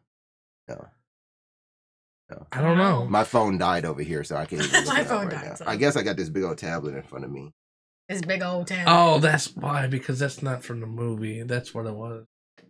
There's a lot of different symbiotes. That's the thing people don't understand. There's a lot of them. And that's what I'm saying. Like, it would be really cool if you bring the symbiote army into like the next. You probably can't do it in the next film. It's just a little too early. But if you're telling the right story and it goes down the line, and I think it's going to be really Riot? cool. Right. Riot, yes. Riot. So I can't remember the rest of their names, but No, there's they're Scream, there's Carnage, there's there's another one that's really popular too. Venom, Carnage, and I can't remember. oh, why am I drawing blanks? I think it's because of my headache, man. Shit. Other symbiote alongside Riot, Scream. One I can't pronounce. Phage? I don't know. The blue and gold one. Yeah, not P. I don't know how to say that. Is it PH or it's FE? PH. It's PH. I don't know how to say that. Yeah, PHAG. Space Knight Venom. Yeah, it's Phage. Carnage, Yeah. Thorn. And Riot, Mania. Scream. Mania. Obviously Venom. Yeah, but there was another one. I could have swore there was like a. I'm just excited to see if they could pull it off and bring that entire universe without ever mentioning the other side of the universe. what I thought would have been really cool is if Life had been the prequel. Did you get that or no? Which one? What? There was a movie called Life that had Ryan Reynolds in it briefly. And it was by the same director, and everybody speculated that this movie, because of the way the alien looked, and because it had symbiotic properties, that it was actually like a prequel to. No, and what's funny about it is because of the company too was Life. Oh, you know what I mean? In Venom. Yeah. Oh, no. There's a lot of connections. I never put that together. I guess I never put it together. I gotta see more about this movie with Ryan Reynolds. Life, I think I saw all of Ryan Reynolds' movies. Yeah, he's not in it the whole movie. Yeah, he dies pretty early on. That's not a very big spoiler because it's pretty quick. It's not like way later in the movie. Okay. But it's a good movie, and you'll understand what I'm saying once you see it. Okay. And everybody, even if you look this up, Venom and Life, are they intertwined? There's all these speculations about why they could be, but the director said there's not. They were going to try to do something like that, I think, but I don't think they got the okay to. Yeah, it's probably still Marvel. When Marvel had no control over the original movie Life, then that's what I'm saying, because they didn't sanction it, Yeah. Anyways. Side topic. He literally did pop up and say, "Did you see Venom?" And that's how we got this way. I know, because you know what? I just wanted to hear your take on it. That's all. I just wanted to geek out with you for a minute. Yeah. Oh, yeah. I love it. So. Hey, there's crazy news. Wait, oh yeah, my bad. Fuck you! You forgot crazy news. I told you, I'm out of it. Every time I'm on the show, he forgets crazy news. When crazy shit happens, the Epic Radio Show will be there to report and shit. It's time for crazy news. With it. What? With it. Yeah. Okay. Kind of with it. Not with it at all today. Even almost forgot my whole section that I do. Mm-hmm. Okay. South Euclid, Ohio. A man dissatisfied with sexual services wants his $500 back. Oh boy. Okay, 79. He's 79. Yes. Awkward. This makes it awkward. Okay. A 79-year-old man wants his money back after paying $500 for sexual services from 2 women. The 79-year-old South Euclid man told police officers the 2 women took $500 from his wallet after performing sexual services. According to police, the man reported the women did perform some sexual services but failed to meet his expectation. Yeah. Police had to inform the man he had not been robbed. Like, he kind of was robbed if you think about it. The January 4th post, which has been shared over 100 times, has attracted some interesting comments. One Facebook commenter declared customer service is a lost art. Wait, it's not April Fool's yet, another commenter suggested. I then asked the question more than a few have asked, is this for real? This is for real, y'all. The two women were described as African Americans in their 40s. One was 5'7", and the other was... Wait, he had two? Two, yeah. This motherfucker, man. I'm sorry, 79-year-old...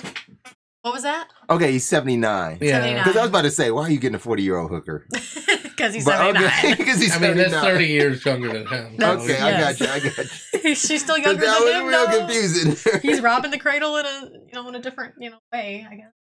A lot of stuff.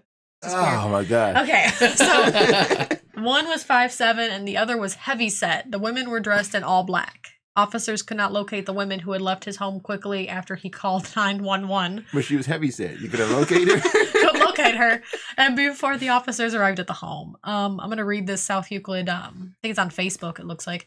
An 80-year-old South Euclid man contacted the HHCC dispatch center to report a robbery. The man told officers he had paid $500 to two women to visit his home and perform sexual services.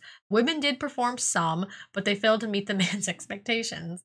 So, yeah, they obviously left prior to the, police getting there. There's a better hotline you call, right? Yeah. I don't know if you call the police directly. The man said he met the women through a friend in the St. Clair area of Cleveland. Officers weren't able to locate them. And you first called this is a friend. ridiculous. You first called a friend. Like, if you hooked me up with a hooker that you knew, and then I called that hooker and I didn't get my expectation, I'm calling you back like, yo, what's up with your hooker? Yeah. What's up with your hooker, though? Oh, what up with your hoe, man? Your hoe. Your hoe wasn't a hoe at all. Yeah. Oh my goodness. Yeah, that's pretty much it to that one. That's all the information I got here on that. That's ridiculous. 79-year-old motherfucker. Okay. No, not a motherfucker. Hooker fucker. He's a hooker. He's a 40-year-old woman fucker. She could be a mother. I don't know. I don't know her life. I don't know these people's lives. I don't know.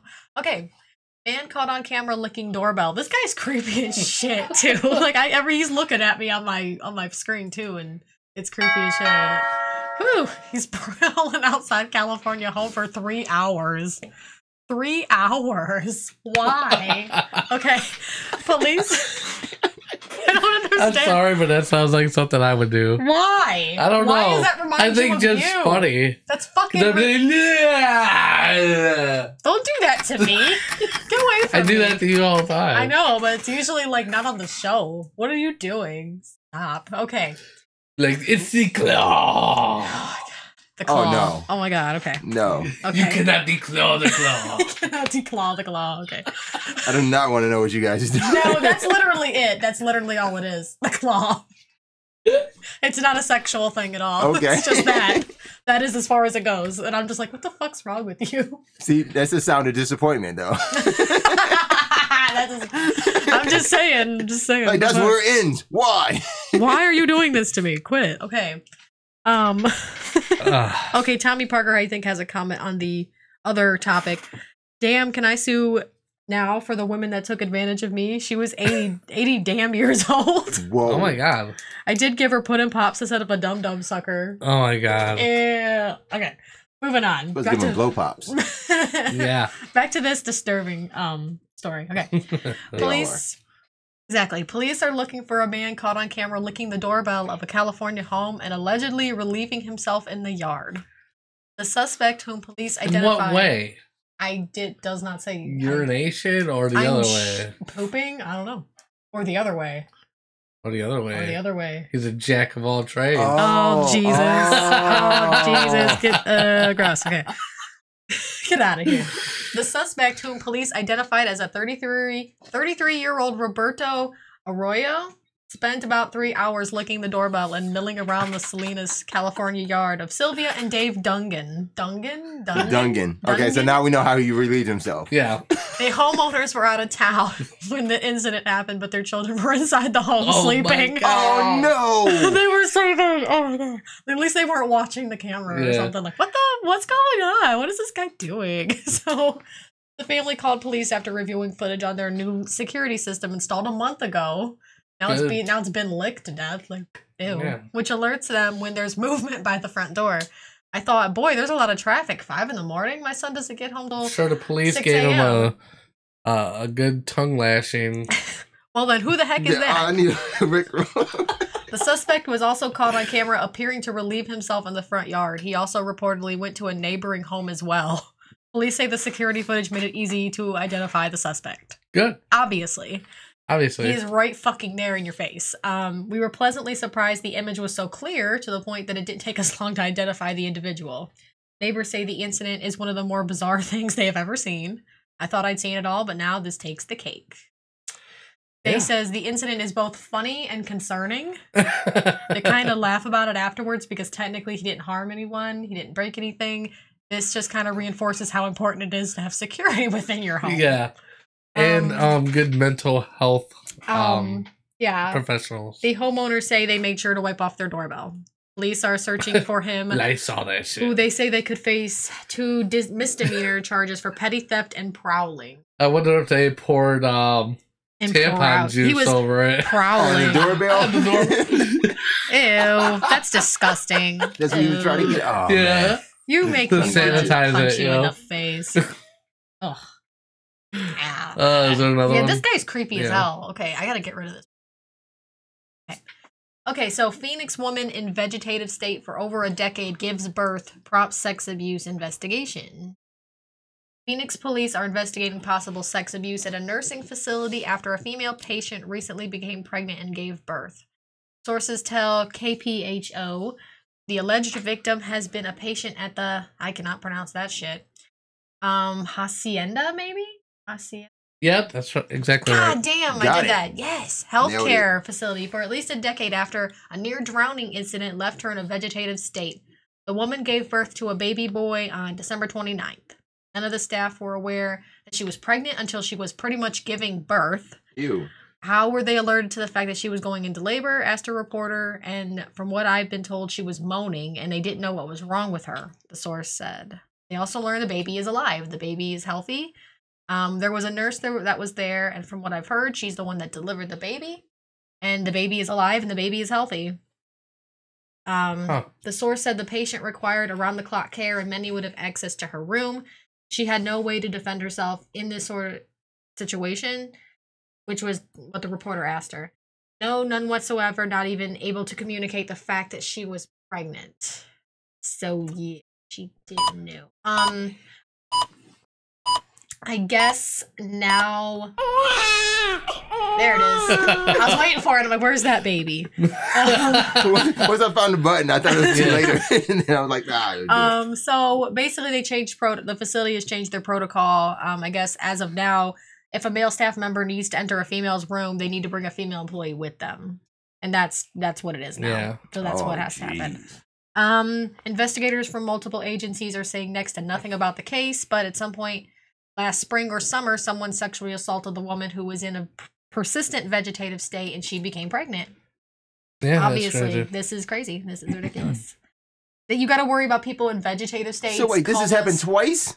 Oh no, this is the only time I know. Okay. Yeah. I'm sorry, I might have said something to confuse you, but no, I hope not. This is terrible. Like, this is not a good time. I'm seeing if there's anything else. On a side note with this, it's just kind of funny because I write little notes next to the pictures I upload into the system and stuff. Yes. And the title of this picture for the Hacienda Healthcare is Pregnant Vegetable.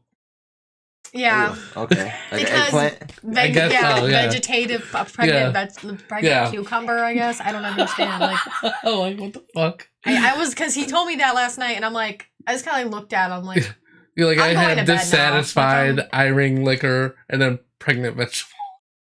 That would be this is the type of shit that he would like later look at and be like, God damn, I'm fucked up. Like, yeah. I gotta delete that shit. Yeah. This isn't good. Okay, let's see what this people have to say. Tokar said anyone could be a victim. Tommy Parker said crazy fucking news. Gotta love it. And Tokar said he violated my house. I don't trust that guy with gingerbread houses. Tommy Parker also said that was the lady that took advantage of me, I think. Oh my God, Tommy! Get the fuck out of here. You just shut your dirty mouth. Shut your dirty little mouth. What's wrong with you? I'm saying that a lot lately. Yeah. I told my cousin this morning to shut his dirty little mouth. That's cool. Interesting. What else? Is there anything else? Okay, that's it. I think I read everybody's comments. You don't know if I read everyone's comments. I was talking to myself. Well, cutting you off right there. Shit. So a judge recently threw out the case against Harvey Weinstein from Ashley Judd. That was the original one? This is not the original one. Not the original one. Okay. No. She came in a lot later. She's actually admitted that she kind of had like a quote unquote relationship with him. Yeah. And like she's kind of. In the sound of all her allegations, it sounds like she was just trying to like, hi, I'm still here. I'm still here. And it's almost like I don't know if you can really talk about. Okay. Well, she's an actress, right? Yeah, she's an actress. Yeah. Well, I guess she still is. She just doesn't do shit. Gotcha. She used to be pretty prominent. She used to be in a lot of stuff. But she's a little insane. She's a little insane? She's a little insane. There's always been like... Before you continue, yeah. Jay said, I have a pic of a pregnant vegetable. Why would you have a picture of a pregnant vegetable? Send He's it. Like, send it. Do it. Do it. We got it's there, but I can check it out later. I will look at it and I will laugh. I want to see if I can find one. Oh my god. So like But why would Jay have a picture of a pregnant vegetable? That's kind of where I'm going with this. Why? Getting pregnant vegan is what showed up. That's weird. Did he just look it up? Or I don't know. Does he had it for a while? I know. Is he prepared for this situation? This wallpaper. I bet it is. Fucking Jay. This must be your wallpaper. Is a pregnant vegetable wearing a Browns flag as a cape? Yeah, I don't have any picture. There's no pictures of this. You know what? Fuck you, Jay, and your lies. He has the only one. He found it. He searched. There's no such thing, Jay. He searched. You're like the pregnant man back in the 90s on the Today Show. I'm sure you could find like a pregnant vegetable cartoon. What? I'm just saying. I mean, you can find a lot of pregnant cartoons stuff. Look in the right corner. Yeah. Interweb. See, I'm saying. Are you in the right corner? I found an avocado. Never put baby in the corner. The thing like gets bigger and it looks like a pregnant it's an avocado. That is the 4th time I've heard that this week. What's that? You never put baby in the corner. Oh. I'm tired of hearing that. Stop saying that shit. Leave me alone. Just leave me alone. I guess I try to put a lot of babies in the corner. I'm putting the babies. Oh my god! I found a pregnant vegetable. Did you? Sweet. Anyways, pregnant vegetable search. Federal judge in California has dismissed Ashley Judd's claim of sexual harassment in her lawsuit against disgraced former mega producer Harvey Weinstein. That's a huge title. Who is calling? Jay is calling. Oh, fuck him. Putting him right through. Go ahead. Yep. Jay, you're on with Epic Radio Show.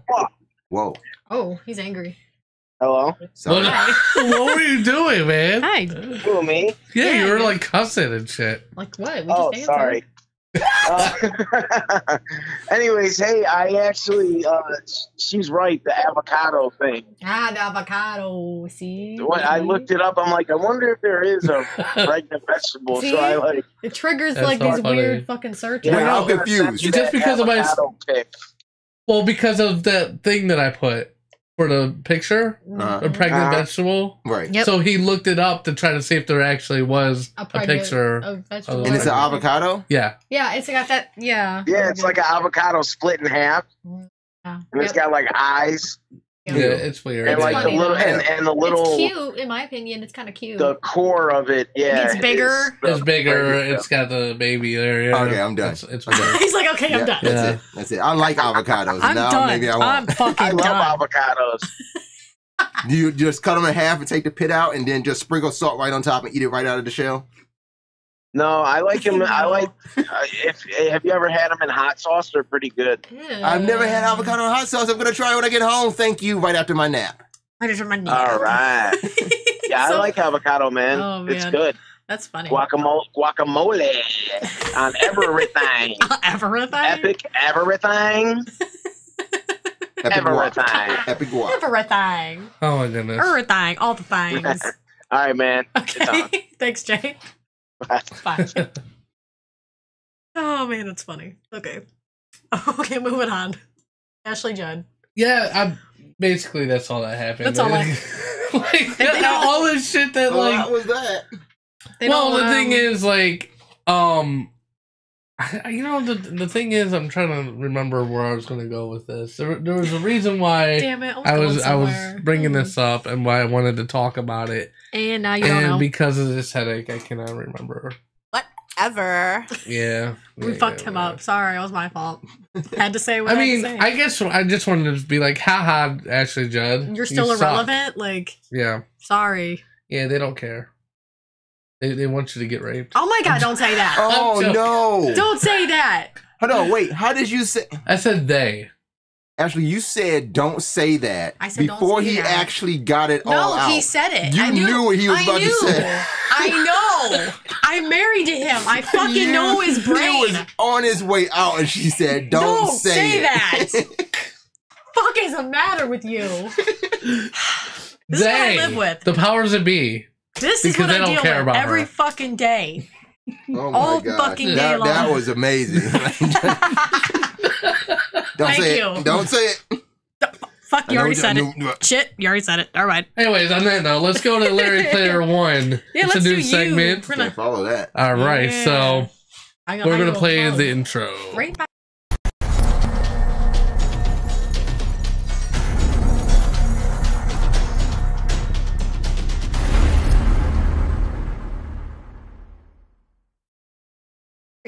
Yeah. Hey, Larry. I don't see what I look like because my phone died. Well, we do. Now, because my phone died too, you're going to have to give me the order of the stories again. Just tell me what the headline is. I've read them all. Activision. Yes. This is an amazing thing that's happened. So it's actually blown up into two things. So the biggest news about Activision, biggest publisher in the world right now when it comes to video games. About 10 years ago, they signed a deal to bring the makers of everybody's favorite classic, Halo. This was Bungie. They signed together to do this huge publishing deal in order to get Bungie's next game out, Destiny. Before it started, this was the whole big deal. So they since broke up. That was just announced earlier this week. Yeah. They decided that Bungie's going to go back off onto their own. They've gotten big enough that they can publish their own game. They're going to take over the rights and property of Destiny and really put their stink on it now. Now, Activision's on the other side already. They've already gone through a lot of hiccups when it comes to like sexual harassment suits, executive management mix-ups, all of 2018. So they've been sitting back and just kind of being quiet, and they released a statement that said, okay, you know, Bungie is on their own now, and they're going to do great with the franchise. We were happy to work with them over these past 9 years. It's been amazing. Now, as of yesterday, everybody was still wondering, like, why the sudden split? Everybody was good. Destiny 2 was one of the first games to be brought into Activision and Blizzard's launcher, to be on PC and console. Everything was looking great for Activision and Blizzard, and Bungie. Yeah. But now the split. So all these questions came up. We're like, why? Why is it happening? So yesterday it was revealed that they are being investigated for fraud. Activision is. Now, it's not, I can see if it was maybe Bungie, like they're small enough, they're more contained. If it was just Blizzard, maybe, again, more contained. Activision is this global powerhouse when it comes to video games and publishing and getting developers together to make these huge, fantastical products. But now being investigated for fraud, I think this is the reason Bungie needed to distance themselves from Activision right now. And I think the next thing we're going to start hearing in the next week or so is Blizzard will distance themselves from Activision as well. Yeah. And we'll have a whole new publishing scheme in the video game industry. That's it's amazing. It's just something to follow the way this is all happening. And the thing is, like, some of the biggest games in the world are from Activision. So Activision, they're publishers of games like Call of Duty. Yep. They publish... It's just they're everywhere. Yeah. Even when you don't know that was them, you know. Yeah. That's the thing about. I mean, because sometimes they kind of take a step back and they don't even advertise it. And it's almost like they do with Bungie when in Destiny. You know Destiny 2 as being a Bungie game, but it's published by Activision. And there's been a lot of holdbacks as far as the development and where Destiny 2 was promised to go and where it's at now. And a lot of gamers blame that on Activision, you know, and kind of stifling their progress. But now that they're off on their own, people are more excited about the future of Destiny 2, not so excited about the future of Activision. Yeah. And what's crazy about that is a lot of people give Destiny 2 a lot of shit. I love that game though. Yeah, it's I tried it when it first came out, Destiny 2. After playing Destiny 1, it was fun. Some of the expansions were a little drab for my taste, so I kind of got out of it, and I really wasn't into the whole raiding like I was in first Destiny. But now there's this new Forsaken expansion. It looks really good. I like the PvP format that they have, and what's called the Gambit. So I do want to play some of that. I heard you're starting on PS4 now, right? Did you just start, or you already been playing? No, I've been playing. I was looking for people. Just people. So I'm on PS4 myself, but I just don't play anymore. I was thinking about like jumping on the PC side of it because it's free on PC, just to play like the base version of it. So I might get back on PC, or I might just join you on some PS4. Okay. But I do. Did you get a Forsaken already? I'm trying to remember where I am. I mean, did you get the latest expansion? I think so. I think yeah. I haven't gotten Forsaken yet. I got the digital deluxe package or whatever. Like when'd you buy it? When'd you buy that? Not that long ago. Okay, so if you bought digital deluxe after September, then you bought it with Forsaken. Yeah. Okay. Yeah. Okay. I did. And that's the thing about Destiny. It's this was right around Christmas. Destiny sells digital deluxe, and then they sell collector's edition one too. But they've sold it over the life of Destiny 1 and Destiny 2. So it's always this question of like, if you got digital deluxe or you got the collector's edition, when did you buy it? Yeah. Because when you bought it depends on what it came with. Yeah, exactly. It's just. It's a mess. Some, but some of the microtransactions are a little. That's Activision. Annoying. That's the whole like let's break this up, expand it out, make more money from games, and they do that to players. So. Yeah, it's a good time. What we got next? Mortal Kombat. And I'll take any questions as we go. So Mortal Kombat 11 is coming out this April. It is super, super exciting to see. We saw a good look of it at the Video Game Awards this past December. The big concern that everybody had was whether or not it would still have its original type of style. Like there's the talk of how many characters would be coming to it. We saw already what the new Raiden looks like, and he's not his traditional in his traditional form. His costume's a lot different. He now has like a metal hat instead of like that wicker style hat too. So there's some changes to Raiden, more significant than other players or other fighters in the game. So we just got a preview a couple days ago of Scorpion in Mortal Kombat 11, and people are excited. He looks great. His look is not that far off from the original suit, and he's got more like this metal armor along his legs, but he's still looking like what we know Scorpion is. What I was afraid of personally was like I was going to see a Scorpion maskless.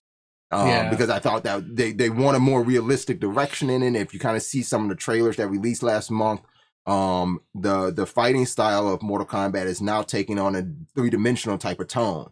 And that's very, very new to what Mortal Kombat is. We always know it as a linear, side going fighting game. They're adding the depth to it, kind of akin to Tekken 7, where you have, or Soul Calibur, where you have that sidestep ability. And when you add that, you already think like, okay, they're kind of upping their quality. They're going to want to up the realism.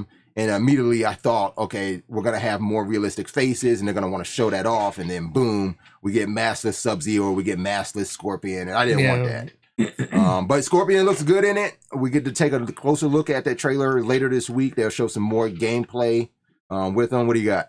I was trying to remember too when they tried to do that Sub-Zero game. Yeah, how bad that was. He had the little mark down his eye. Yeah, and the story of that game was really good. Like the premise of what they were trying to do was great. It just didn't look good. It didn't play good. I know. I would want to see more of that, and I think I'm really hoping that they're talking about more cinematic production inside of Mortal Kombat 11, especially when it comes down to the story too. So I'm really hoping that they give us more of this like character driven type story instead of just this like, well, we're a bunch of fighters and we got to fight. Yeah. Tommy Parker wants to know, can you play these games in God mode? Yeah, that's a Wolfenstein reference. Because I haven't. What game were we just talking about in Destiny? Like, there's no God mode in Destiny unless you just get. I think the light level is up to 520 now. I think he's trying to say basically like if there's no God mode, he's not going to be able to play him. Yeah. Oh, so God mode for me is in Mortal Kombat would be giving my 8-year-old son a controller and telling him try to fight me. Yeah, just beat the shit out of him. Yeah, in the game, of course. But then if he wins, then I really beat the shit out of him. If he wins, we put the controllers down. We're really fighting now. But that's great. Yeah, Mortal Kombat is gonna be exciting. We got some really good stuff at the lounge that we're gonna put together for it, so it's gonna be a good time. Coming out everywhere. This will be the first Mortal Kombat that will be out on PC. So that is an exciting thing. A lot of fighting games are coming to PC now. Yeah, I mean the PC is where it's at. I mean, I love my PS4. Don't get me wrong, but there's a lot you can do with PC. Being around PCs a lot now myself with having the lounge, and then I just got my son. We got our son a computer that's we got the same computers that's in the lounge because my son always played in the lounge over the past year. So for Christmas we got him the same computer. Now he has it at home. So between the lounge and being at home with this, super powerful PC, I'm actually struggling to find something to play on console. Like I loaded up. My friend got me Assassin's Creed Odyssey for Christmas, and I downloaded it to my PS4, and I gotta have a PS4 Pro, nice 4K screen. I just can't find the will to want to play it. Like I literally I want my mouse and keyboard. I want to sit at a desk and I want to play that kind of game now. See, sitting in front of a TV with a controller, I get ADHD just pops right in, and I'm like. There's gotta be something else I can do. There's gotta be something else I can do. I can't. I don't know. I can't do the keyboard mouse thing. Yeah, it's so fun though. So fun. I play Sims on the PC, so I mean, I'm good at my that. daughter got a service book, and the first game she asked me to install was Sims 4. See, so I got her an EA Origin basic account. Yeah. And you can play all those games for free. So she's super excited with that. Sims 4. That's a great game to be around so long. Yeah. You know that game came out in 2013 or 2014? Oh, someone's calling. Oh, Jay's calling it up. God damn it, Jay. What's going on now? Jay. What's up, Jay? Hey, hello. I'd like to talk to Larry. Yeah, this is what I'm gonna get because I get so geeky when it comes to video games. What is your question, sir? Hell yeah. So yeah, that new Assassin's Creed is the shit. You did play it? Yeah, I got that. Yeah, I had to buy the one before and then that one, yeah. But yeah, I love the Assassin's Creed franchise though. I like the Origins with Bayek's story. It was really fun, but I cannot get past Mission fucking 1 in Odyssey.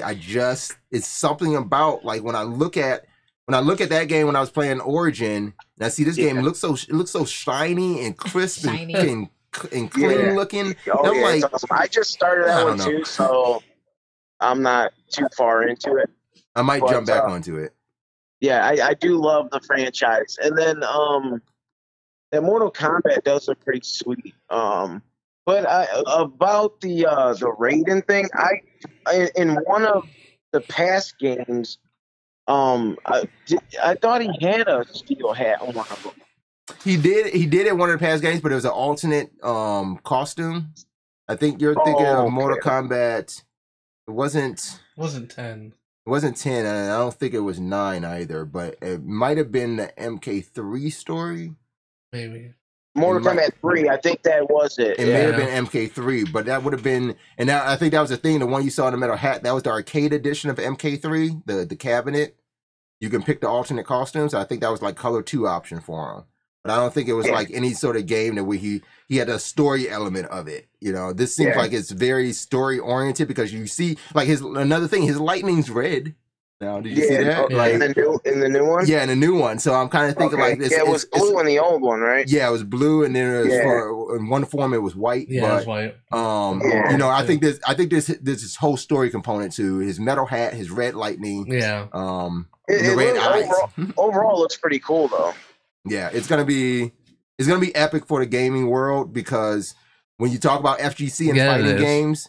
When you talk about FGC and fighting games, we really only get one good fighting game a generation.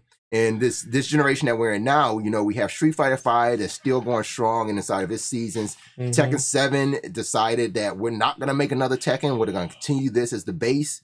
and we'll build off of it. So now these fighting games are becoming games as service, and all publishers and developers love Oh yeah, games as service. they're gonna come back probably strong. Soul Calibur 6 came out in October. It didn't do that well because you still have Tekken 7, Street Fighter, and I didn't even mention Dragon Ball Z is a great title that came out last year. So again, we got Dragon Ball Z. Yeah, Dragon Ball Fighter Z. So we got Tekken 7, Street Fighter 5 in 2017. 2018, we got Dragon Ball Fighter Z. And now in 2019, we're going to get Mortal Kombat 11. So we got these 4 great, franchises that we grew up on that are just making these games now just to keep adding more and more to them. And we don't have to worry about more games anymore. That's pretty cool, though. But I had to call in, man, because I didn't even know about this segment. And it's because you don't ever talk to us. Well, I work freaking 60, 80 hours a week. But no, it's awesome, dude. I like this segment. The intro was sweet, and this is a awesome segment for the show. So yeah, Larry did the intro. I was going to do it, but he hey, give me a couple minutes, and then he said it to me. I'm like, sure, that'll work. Cool. This is fun. Yeah, it was cool. Yeah, man. I mean, this is I was like, holy shit, when the segment started, I'm like, oh, this is sweet. With video games, I'm like, oh, this is awesome. Well, we usually do try to kind of talk about video games sometimes when news happens. Mm-hmm. But when Larry joined, I actually asked him, I said, hey, what do you think about doing a segment just on video game news? And actually, the first show I was here kind of relates to the next story as well. Yeah. The first show I was on, we talked about Soulja Boy, who had his gaming console coming out. And it looked too much like a what did it look like? A DS. A DS, right? So now he's got another one. Yeah. He did DJ Khaled on him. He said, in another one. Now he's got the portable. So look though, Epic, don't worry. I'm looking. I got the Xbox. You know, I'm an Xbox guy. Oh Jesus. I'm grabbing a PlayStation here in the next couple of weeks. So I've been hearing this for 3 years now. That he's gonna get a PlayStation? Yeah. Like almost 3 years. What, 3 years? Make up my mind. Yeah. Yeah, 3 years you've been saying that, bud. You know, Tommy didn't take 3 years to want to marry me. I was going to get one just recently, but it was I couldn't. But I'm going to get one coming up. Trust me, I've already had plans on it, and then I just need a list of games so I can play with you or whatever. All right, the games I play might not be what you play. You know. Well, get Destiny 2. We can all play that. We got a 3-man fight. You're a PlayStation guy, Larry? I play absolutely everything. Oh, okay, well, that's what's up. All right, man. Well, sweet though. I love the segment. That's awesome. All right, dude. And I'll talk to you guys later, man. All right. Later. All right, man. Getting Soulja Boy. He's got his portable multimedia players, the PMP. I actually like the name. Yeah. I like the name. It's like pimp. It's a pimp. Yep. It's a pimp. You can put it in your back pocket. All right. Yeah. It comes in about 4 colors. It looks exactly like a fucking PlayStation Portable. I don't know how this guy is doing this. Like, he gets it's newsworthy. Somebody's buying them because he keeps making more. I just need to see. I'm waiting for the switch, and I hope he calls it the snitch. Yeah, this is the thing, right? I don't think he's making any of this. No, he's not making. He's just slapping his name. He's just slapping his name on it. These companies are just being like, "Hey, you want to do this?" And they're just like, yeah, let's do it. It's smart. I mean, you got to start. I look back when we see a lot of Okay, so we watch a lot of things in the gaming community as far as where pro players started from. But you can see the same thing inside of acting and music and TV. It's where did they start from? Like Bryan Cranston. We're trying to go see his new movie with Kevin Hart right now. But Bryan Cranston's first actual TV spot, you know what it was? A fucking Preparation H commercial. Makes sense. So that's where he was first on TV.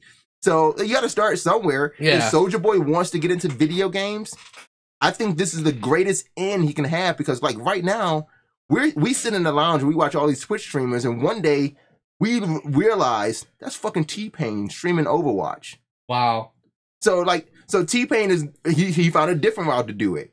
This is very smart for Soulja Boy to do. Yeah. He doesn't have to be a streamer. He doesn't have to be an influencer. he just puts his name on a product, you're going to get invited so many places. As you keep on doing that, you're going to be showing up to E3, you're going to be showing up to CES, you're going to be showing up to GDC, Tokyo Game. And these are already happening in China, so you know he's going to be at Tokyo Game Show. That's true.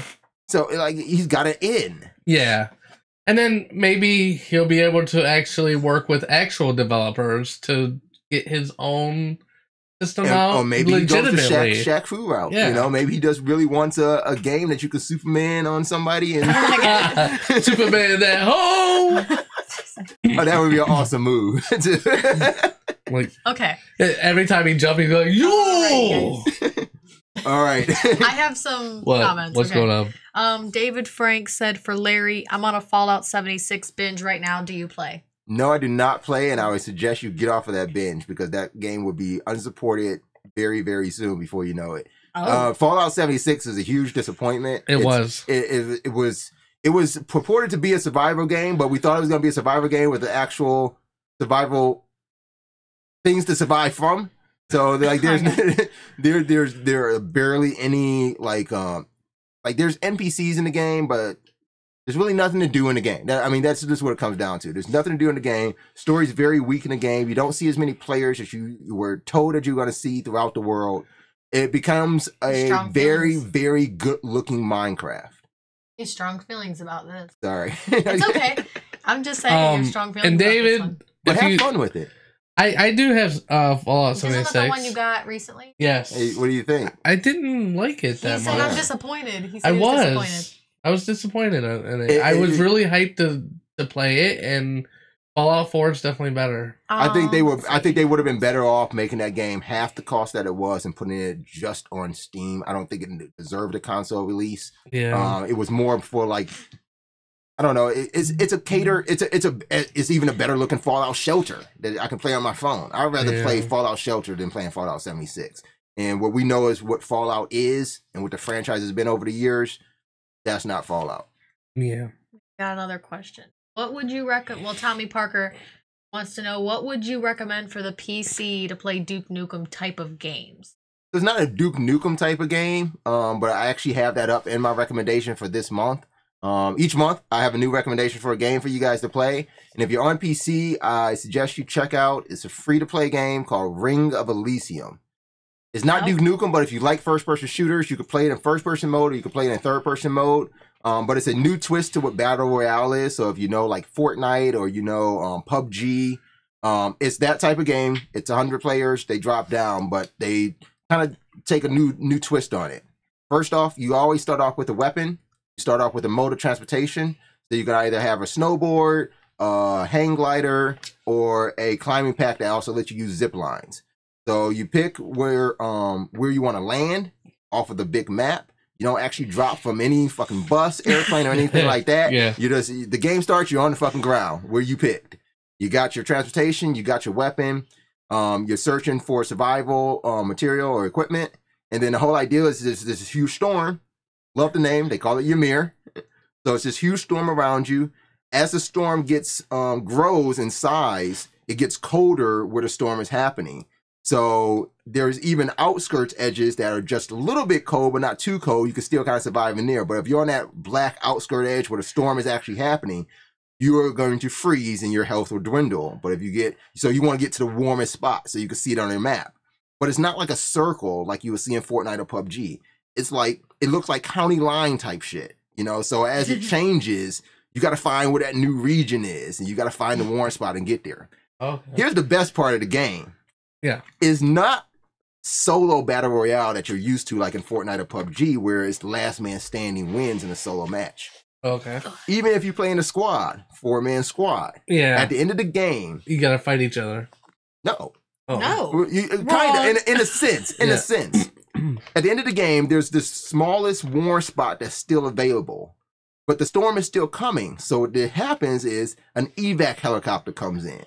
The evac helicopter comes to the warm spot, land, drop a ladder. There are only 4 seats on this helicopter. You've got to get on a helicopter. Gotcha. And that's how you win the game. So even if you're in a squad of 4 people can still only fit on a helicopter. Well, I was saying in Fortnite. Wait. Yeah, in Fortnite you can do squads of 4, and you could do duos too, or teams of 2, or you can just play solo. So you can play the same type of game in Ring of Elysium. Yeah. And in Ring of Elysium, if you play solos, duos, or squads, it's still a 4-man chopper that comes at the end. So this is truly a game that every time I'm playing it, I got my headset on and I'm playing with my buddy, and I'm like, get to the chopper, you know? Get to the chopper now. There's one game that you can actually say that, you know? It's a fun game. Yeah. It's a fun game. It's a new twist of Battle Royale. Is it only on PC? It's only on PC right now. Okay. It is free to play. It's a good time to get in because it launched in September. They only have one map, but the second map actually comes out this week on the 16th. So I'm super excited for that. They tease it with the background of like this volcano kind of erupting. Okay. So I'm hoping it's not Ymir, it's not cold. I'm thinking it's this volcano like storm. Yeah. And it's just hot and it's heat. And you have to get away from the heat this time. So I like the style, I like what it's doing. Yeah. It looks fantastic. So try that out. Shit. I would be interested in knowing what you guys think next month. I'm gonna try it out. What's cool too is you can actually, with the PS4 controller, if you hook, you can hook it up to PC. You can hook it up. Now this particular game does not support controller. Of course, it does not. Because of the game it is, but yeah, there are some games you can play controller on. Sucks. I think there was a way we did find. So if this is gonna get real geeky, guys. If you do play on PC, you know what I'm talking about. Open up Steam in big screen mode, and it will allow you to configure and map any controller that you plug in and play on other games. But you do have to run Steam in big screen mode, which is kind of sucky because if you're just on a monitor, it doesn't play nice. Big screen mode is truly for like a Steam Link connection to a big screen HD TV. So it's just a trick you could try, but I don't like controllers on PC. I hate when customers come in and they say I want to play Fortnite on PC, but I want to hook a PlayStation controller up to it. I was like, just play on PlayStation. Like it's all cross play now anyway. Yeah, they like their PC play, so it's okay. But that's all I got. Yeah, check out Ring of Elysium. We'll be talking more about it next month too. I do want to say if you are on PlayStation, you want to get in very soon. Their winter sale is going to be ending in the next few days here. You can get some really great deals. This is the best sale that Sony offers all year long is their winter sale. You can get like Grand Theft Auto 5 right now is $15 in the winter sale. Rocket League is $10, you know, so it's really good games inside their winter sale right now. It's going to be ending this week, so. All right. We're going to go on break. When we get back, we're going to get to work with David Franks and talk about some R. Kelly drama. Talk about fucking R. Kelly. Get to work. Oh, boy. So keep it locked right here on the Epic Radio Show.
As always, make sure you follow us on Twitter and Facebook at Epic Music Radio. Subscribe to our YouTube channel.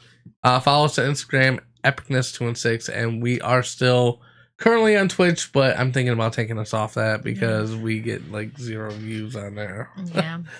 Unless Larry shows me how to get more followers on there. I don't know. Anyways, we're gonna have David Franks on. So it's time for his segment, Get to Work. So let's go ahead and do his intro.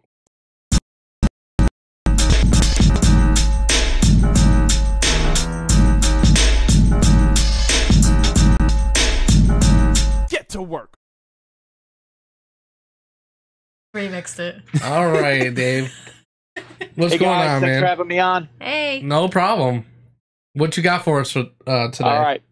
So I wanted to share something with you guys. You guys are cutting out a little bit for me, but as long as you can hear me, just let me know. Stop me if you can't hear me. Okay. We can hear you pretty fine. Like. Okay, good. So in staffing, I get a lot of people that will ask me questions like the big topic is where do I want to go to work if I want to make the most money? Commonly thought that you would stay in the white collar field to do something like that, office management, executive, something to that effect. The great thing is I like to share with people is that's not the case in today's world. An awesome thing. Blue collar folks are out here making just as much money, if not more money, than the white collar folks. So I actually had a little game lined up for you guys. Oh boy. Okay. We have a game. And I'm gonna share some careers, and you tell me who makes the most money, and I'm gonna kind of give you some historical Yeah, I like information. that. It's kind of like the price of. Let me get my sound effects right. ready. Yeah. All right. So thinking about a career level person, this is mid-career. So every position I talk about is in middle level of this career. That's 3 to 5 years experience in this particular field. Who makes more, a college professor or a prison guard? I would say a prison guard. I think I agree. I'm gonna go with a college professor. Okay. So statistically, time would tell us, college professor would be the one that makes more money because it's white collar and college, but that's incorrect. The prison guard, mid-career, is making anywhere from 3 to 5% more money than a college professor. 3 to 5% less? You said 3 to 5% less? Just goes to show, you don't obviously have to be the full white collar worker to make the bigger money. No, he was saying that the I think I'm losing you guys a little bit now again. That's weird. It has to be on our side somehow. I didn't do anything. There you go. I heard Ashley. I didn't do anything. You said the prison guard makes more, right? You guys yet again. Did we go out again? I got full signal where I'm at. I'm thinking it might be on you guys. It has to be. It's been like through the show. Try the Wi-Fi again. I put it on now. You did? I did put it on. Okay. Take it off again? Yeah. Give us a second. I know. It's always so something. Catching you guys cutting in and out, but that's it. Is that better? Yes, that's slightly. better. Okay. I think the booth messes up the Wi-Fi. Okay. That's why I usually don't even have the Wi-Fi on the phone. We were saying that. So you said the prison guard makes more in the situation. Still cutting out just a little bit. Can you guys hear me okay? Yeah. Yes. You guys give me a yes, I'll just roll through it. Yep. Okay. So the second job, civil engineer or elevator installer? Who makes more money mid-career? I'm going to go with elevator installer. I feel like I agree with him. Civil engineer. I don't get to hear your guys' answer. Oh, I man. can issue it. I can say a little bit. Yeah, go ahead. You guys fade out a little Hold bit. on, we're going to call you back. You want to try a clear call? Yeah, try give me a call back. Okay. This is ridiculous. You heard that. Yeah. I'm gonna put it way up here. This, you know what? I think what I'm gonna do, I'm gonna invest in a landline down here. Yeah. To do this, because like nothing really fucks with the landline. I'm keeping it up here on the shelf. But how many bars do I have? Do I have full bars? Yeah, you got full. You got full bars. All right, let's try it again. Whoa. Okay. Hello. Can you hear us? I can hear you, but I still think it's cutting out. I know you do with your phone. I don't know. I don't think it's That's my so phone. weird. I'm gonna turn the Wi-Fi on again. That's how we got Jay coming back. I'll turn it back on.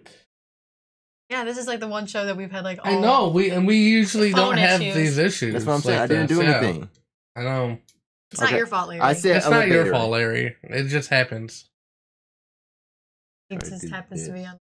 Technical errors. Yeah. Did that change anything? Yeah, you guys are still cutting in and out. That's so weird. Is that better or no? No. Literally did not. That's so cray-cray. I don't know. I don't know why it's not working. Aw. Can you hear me now? Can you hear me now? I'm hearing you a little better now. I'm gonna move this all the way to this other side here. Open the door, maybe. Okay, how's that? That's good. I heard you all the way on that one. Okay, there we go. Okay. So I said the civil engineer and the elevator installer. Yes. What was your guys' hits on that? I said civil engineer. They said elevator installer. Yeah. Yeah, so they're correct on the elevator installer. Believe it or not, that is, again, 2 to 3% more paying than a civil engineer with 3 to 5 years of experience. That's just a dangerous job. More testament to where you can't call it. You would normally look at the position and assume they're going to be making more money. So this is the one that kind of blew me away a little bit. Yeah, because engineers usually make pretty decent money. Yep, exactly. And then this one's even crazier. Okay. Landscape architect or a truck driver? Ooh, I don't know. Truck driver? So the landscape architect does make 5 to 7% more, but if it's a long haul truck driver, the long haul truck driver will make probably 75% more a year than a landscape architect. So, question: That is interesting. What's the correlation between the educational training between those two shifts? Like, so if we had professor versus what was the first one? The professor versus the prison guard. The prison guard. So what's the education level? That's a great question. And not Larry. just That's education, but cost of education. There isn't. So the college professor is a bachelor's degree to a master's or higher. The prison guard, high school diploma. Wow. Look at that. That's insane. So the good thing about these things as we go through the motions, as I've been telling people, is don't go toward where you think the money is, because the money could be exactly with what you want. It doesn't matter if it's white or blue collar. Go toward what you like, because some of these blue collar jobs, oh my gosh, their income, their salaries make white collar jobs look like fast food money. Mm-hmm. Yeah. That's crazy. That is crazy. Yeah. I tell people the biggest thing to understand with all of this is that we are a world that is trying to get back to being our own manufacturer. We're trying to break free from China and everything else that we have imported to us and do our own thing, which is a great thing for America, for the economy, for jobs, for everything. We're trying to keep it all in-house. So, things like skilled trade, we're talking plumbers, electricians, carpenters, HVAC techs. Those guys are making more money than office managers, sales managers, people that are bigwigs in corporate administration structures. And that wasn't the case 20 years ago. Yeah. So it's awesome to see blue collar people getting the love and money and the success in their careers that the white collar folks have seen for forever. I don't want to get into the whole economic lesson of this, but I wonder where you have seen that shift because of the fact that we were focused on the white collar jobs over the past few decades, to where those white collar jobs are the ones that are supporting those blue collar. Like when you talk about the plumbers making more money nowadays, is because there are more homes that are being purchased or even being built from scratch, than we've ever had before when it comes to the housing boom. What I think the turn honestly came from is us as America. We operated under white collar workers making the most money for decades. And I think people, when they started getting into their careers, said, well, I'm not going to do that work. It's harder and I make less money. And so for all the baby boomers who have recently just started to retire, we've seen a giant chunk of people who don't get into those fields anymore because the stigma is that it's harder work and they make less money. And so that has increased the demand, the supply and demand, and the needs for all of these workers. But I still think I'm always seeing a plumber's ad. Yeah. I'm always seeing an ad for a plumber. So I feel like there's no lack of plumbers. Yeah. Don't call a master plumber on a Saturday to come fix something in your house. You'll know why they get paid what they get paid. Yeah. I have a question for David. Fire away. Tommy Parker wants to know, if a person is thinking of retirement, where is a good place to start for advice? VA, Social Security office, private counsel? I would always say private counsel, because obviously they get paid based upon how well they're giving advice. If you have the money, private counsel is always the way to do it, to go to a if you've got money lying around to invest, I always highly advise for that.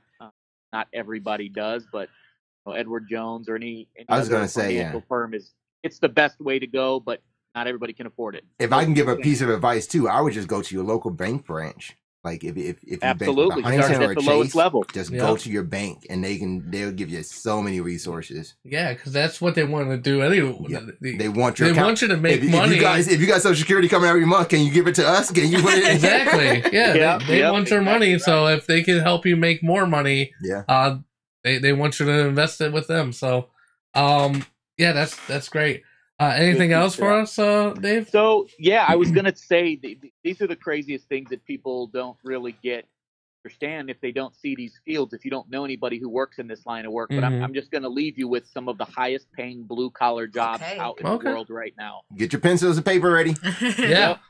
Underwater welding, traveling oil pipeline welder, and a power plant construction industrial maintenance worker. Wow. These guys are making more than doctors. They're making more than lawyers. I know people aren't searching for these job titles. No. I know not lying to you. Now, there is some downsides to some of these. Yeah. They don't take, it's not something you can just start right away. They usually take a little bit of trade school or an associate's in some kind of industrial related field. But that's it. Unless you're Aquaman. Masters, you're not talking doctorates. These guys are making $200,000 plus a year. That's crazy. Well, welding always brings money. That's a trade that a lot of people's not getting into. So the demand for them is very high, and they're willing to pay for them. And what people don't realize is that welders work across so many industries. Like you can go from tech, manufacturing to hospitals. Like you can work so many different places just being a welder. Yeah, absolutely right. Yep. And these guys are following the money. These oil pipeline guys, they're putting all these oil pipelines through the Midwest right now. These traveling welders, these guys are making probably $50 an hour, and that's for I'm closing the shop. I'm going to welding school. Yeah. Like, fuck this, I'm out. Yeah. Underwater welder, I actually had a guy come into my office here a couple months ago. We placed him as an industrial mechanic somewhere else. He got tired of traveling, but he was an underwater welder in a shipyard in San Diego for a long time. He was making close to $90 an hour. Oh, man. And you're living in San Diego, and you just get in the water every day. Like, now here's the bad thing to that, Larry. Underwater welders, they have, how do I word this? They have a low life expectancy. Not many people retire as an underwater welder because the gas lines that they take down to do the welding are very flammable, and if guys aren't doing the right thing, there you go. There's a lot of reports of guys getting pinched between ships and docks. Oh my God. I mean, it's craziness. You're not selling it. You're not selling it, David. Hey, it's $90 an hour.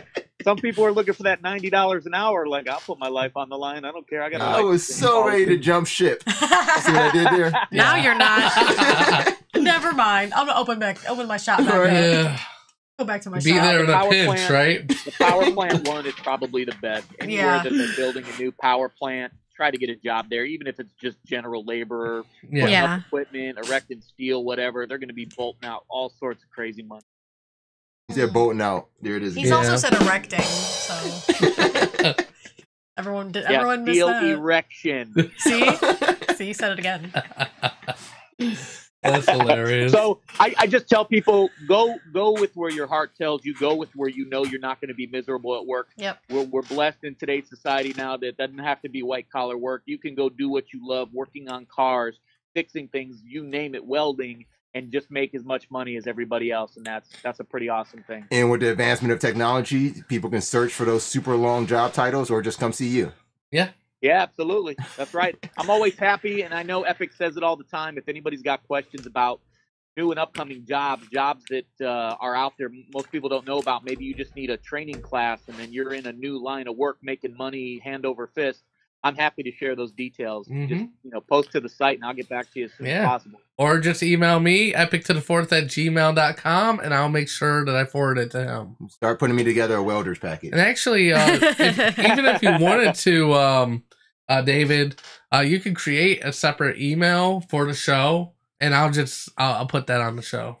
Yeah, I'll do that. Matter of fact, I'll do that. Okay. Awesome. All right. Well, thank you so much for being on. It's a pleasure as always. Thanks, David.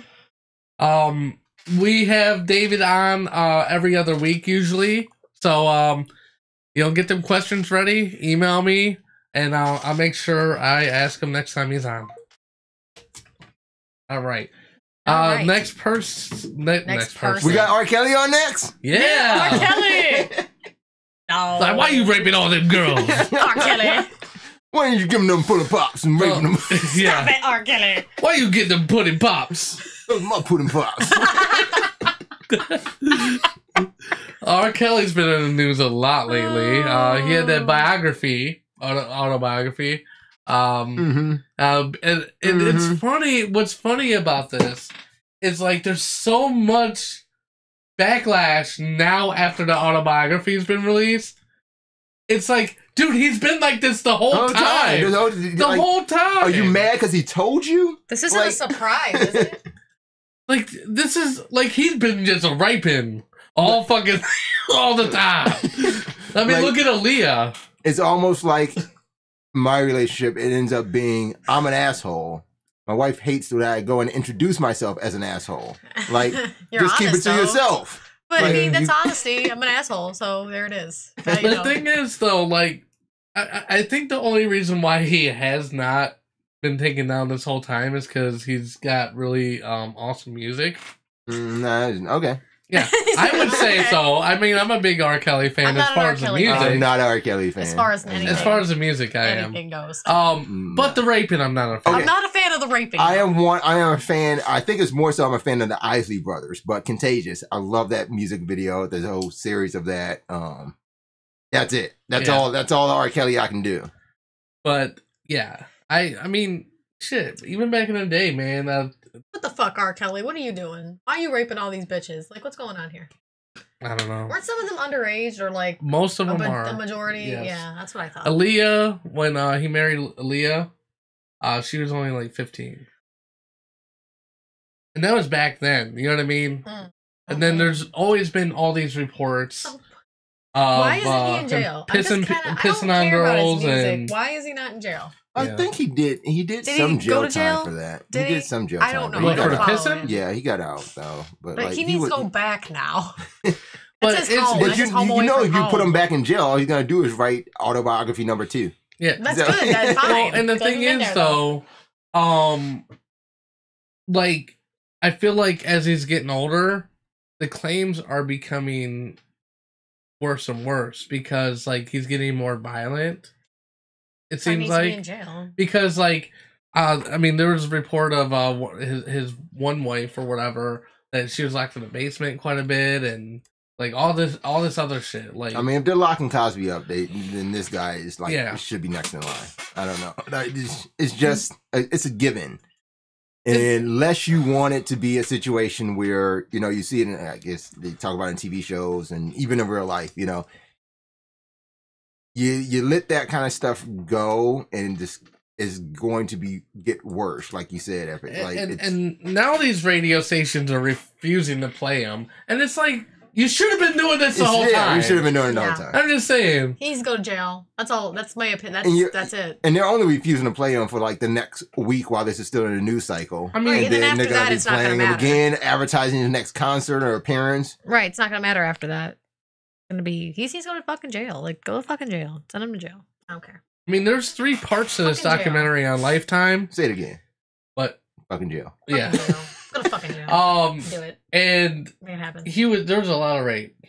That's what I'm saying. Fucking jail. There's a lot of rape. Go to fucking jail. So it's called Surviving R. Kelly. About it, like, Surviving R. Kelly. Just a lot. Just a lot. The title alone. Go to jail. Surviving R. Kelly. His title should be, I'm on my way to jail now. That's what it should be. I'm on my way to jail now. And then everyone's like, okay, cool. He's in jail. He's going. And even his own daughter is basically like, fuck this dude. Like his daughter. That tells you. That tells you enough. Go to fucking jail. Well, I mean, I don't know the situation, but I'm assuming she's a female and she was underage at one point. So, you know, oh my God. Maybe he was getting a raven and then. Go back to the pudding pops. Back to the pudding pops. Oh, God. Back up the pudding pops. Calm down. He over needs there. to back off to put him pops. He really does. He really does. Oh man. He needs to go to jail and get all those pudding pops. That's all I'm saying. He can deal with the pudding pops in jail. He can sit on the pudding pop and spin. Exactly. He can. That's the only pudding pops he needs to be worried about. Is like the ones he's gonna get in jail. Hopefully, eventually.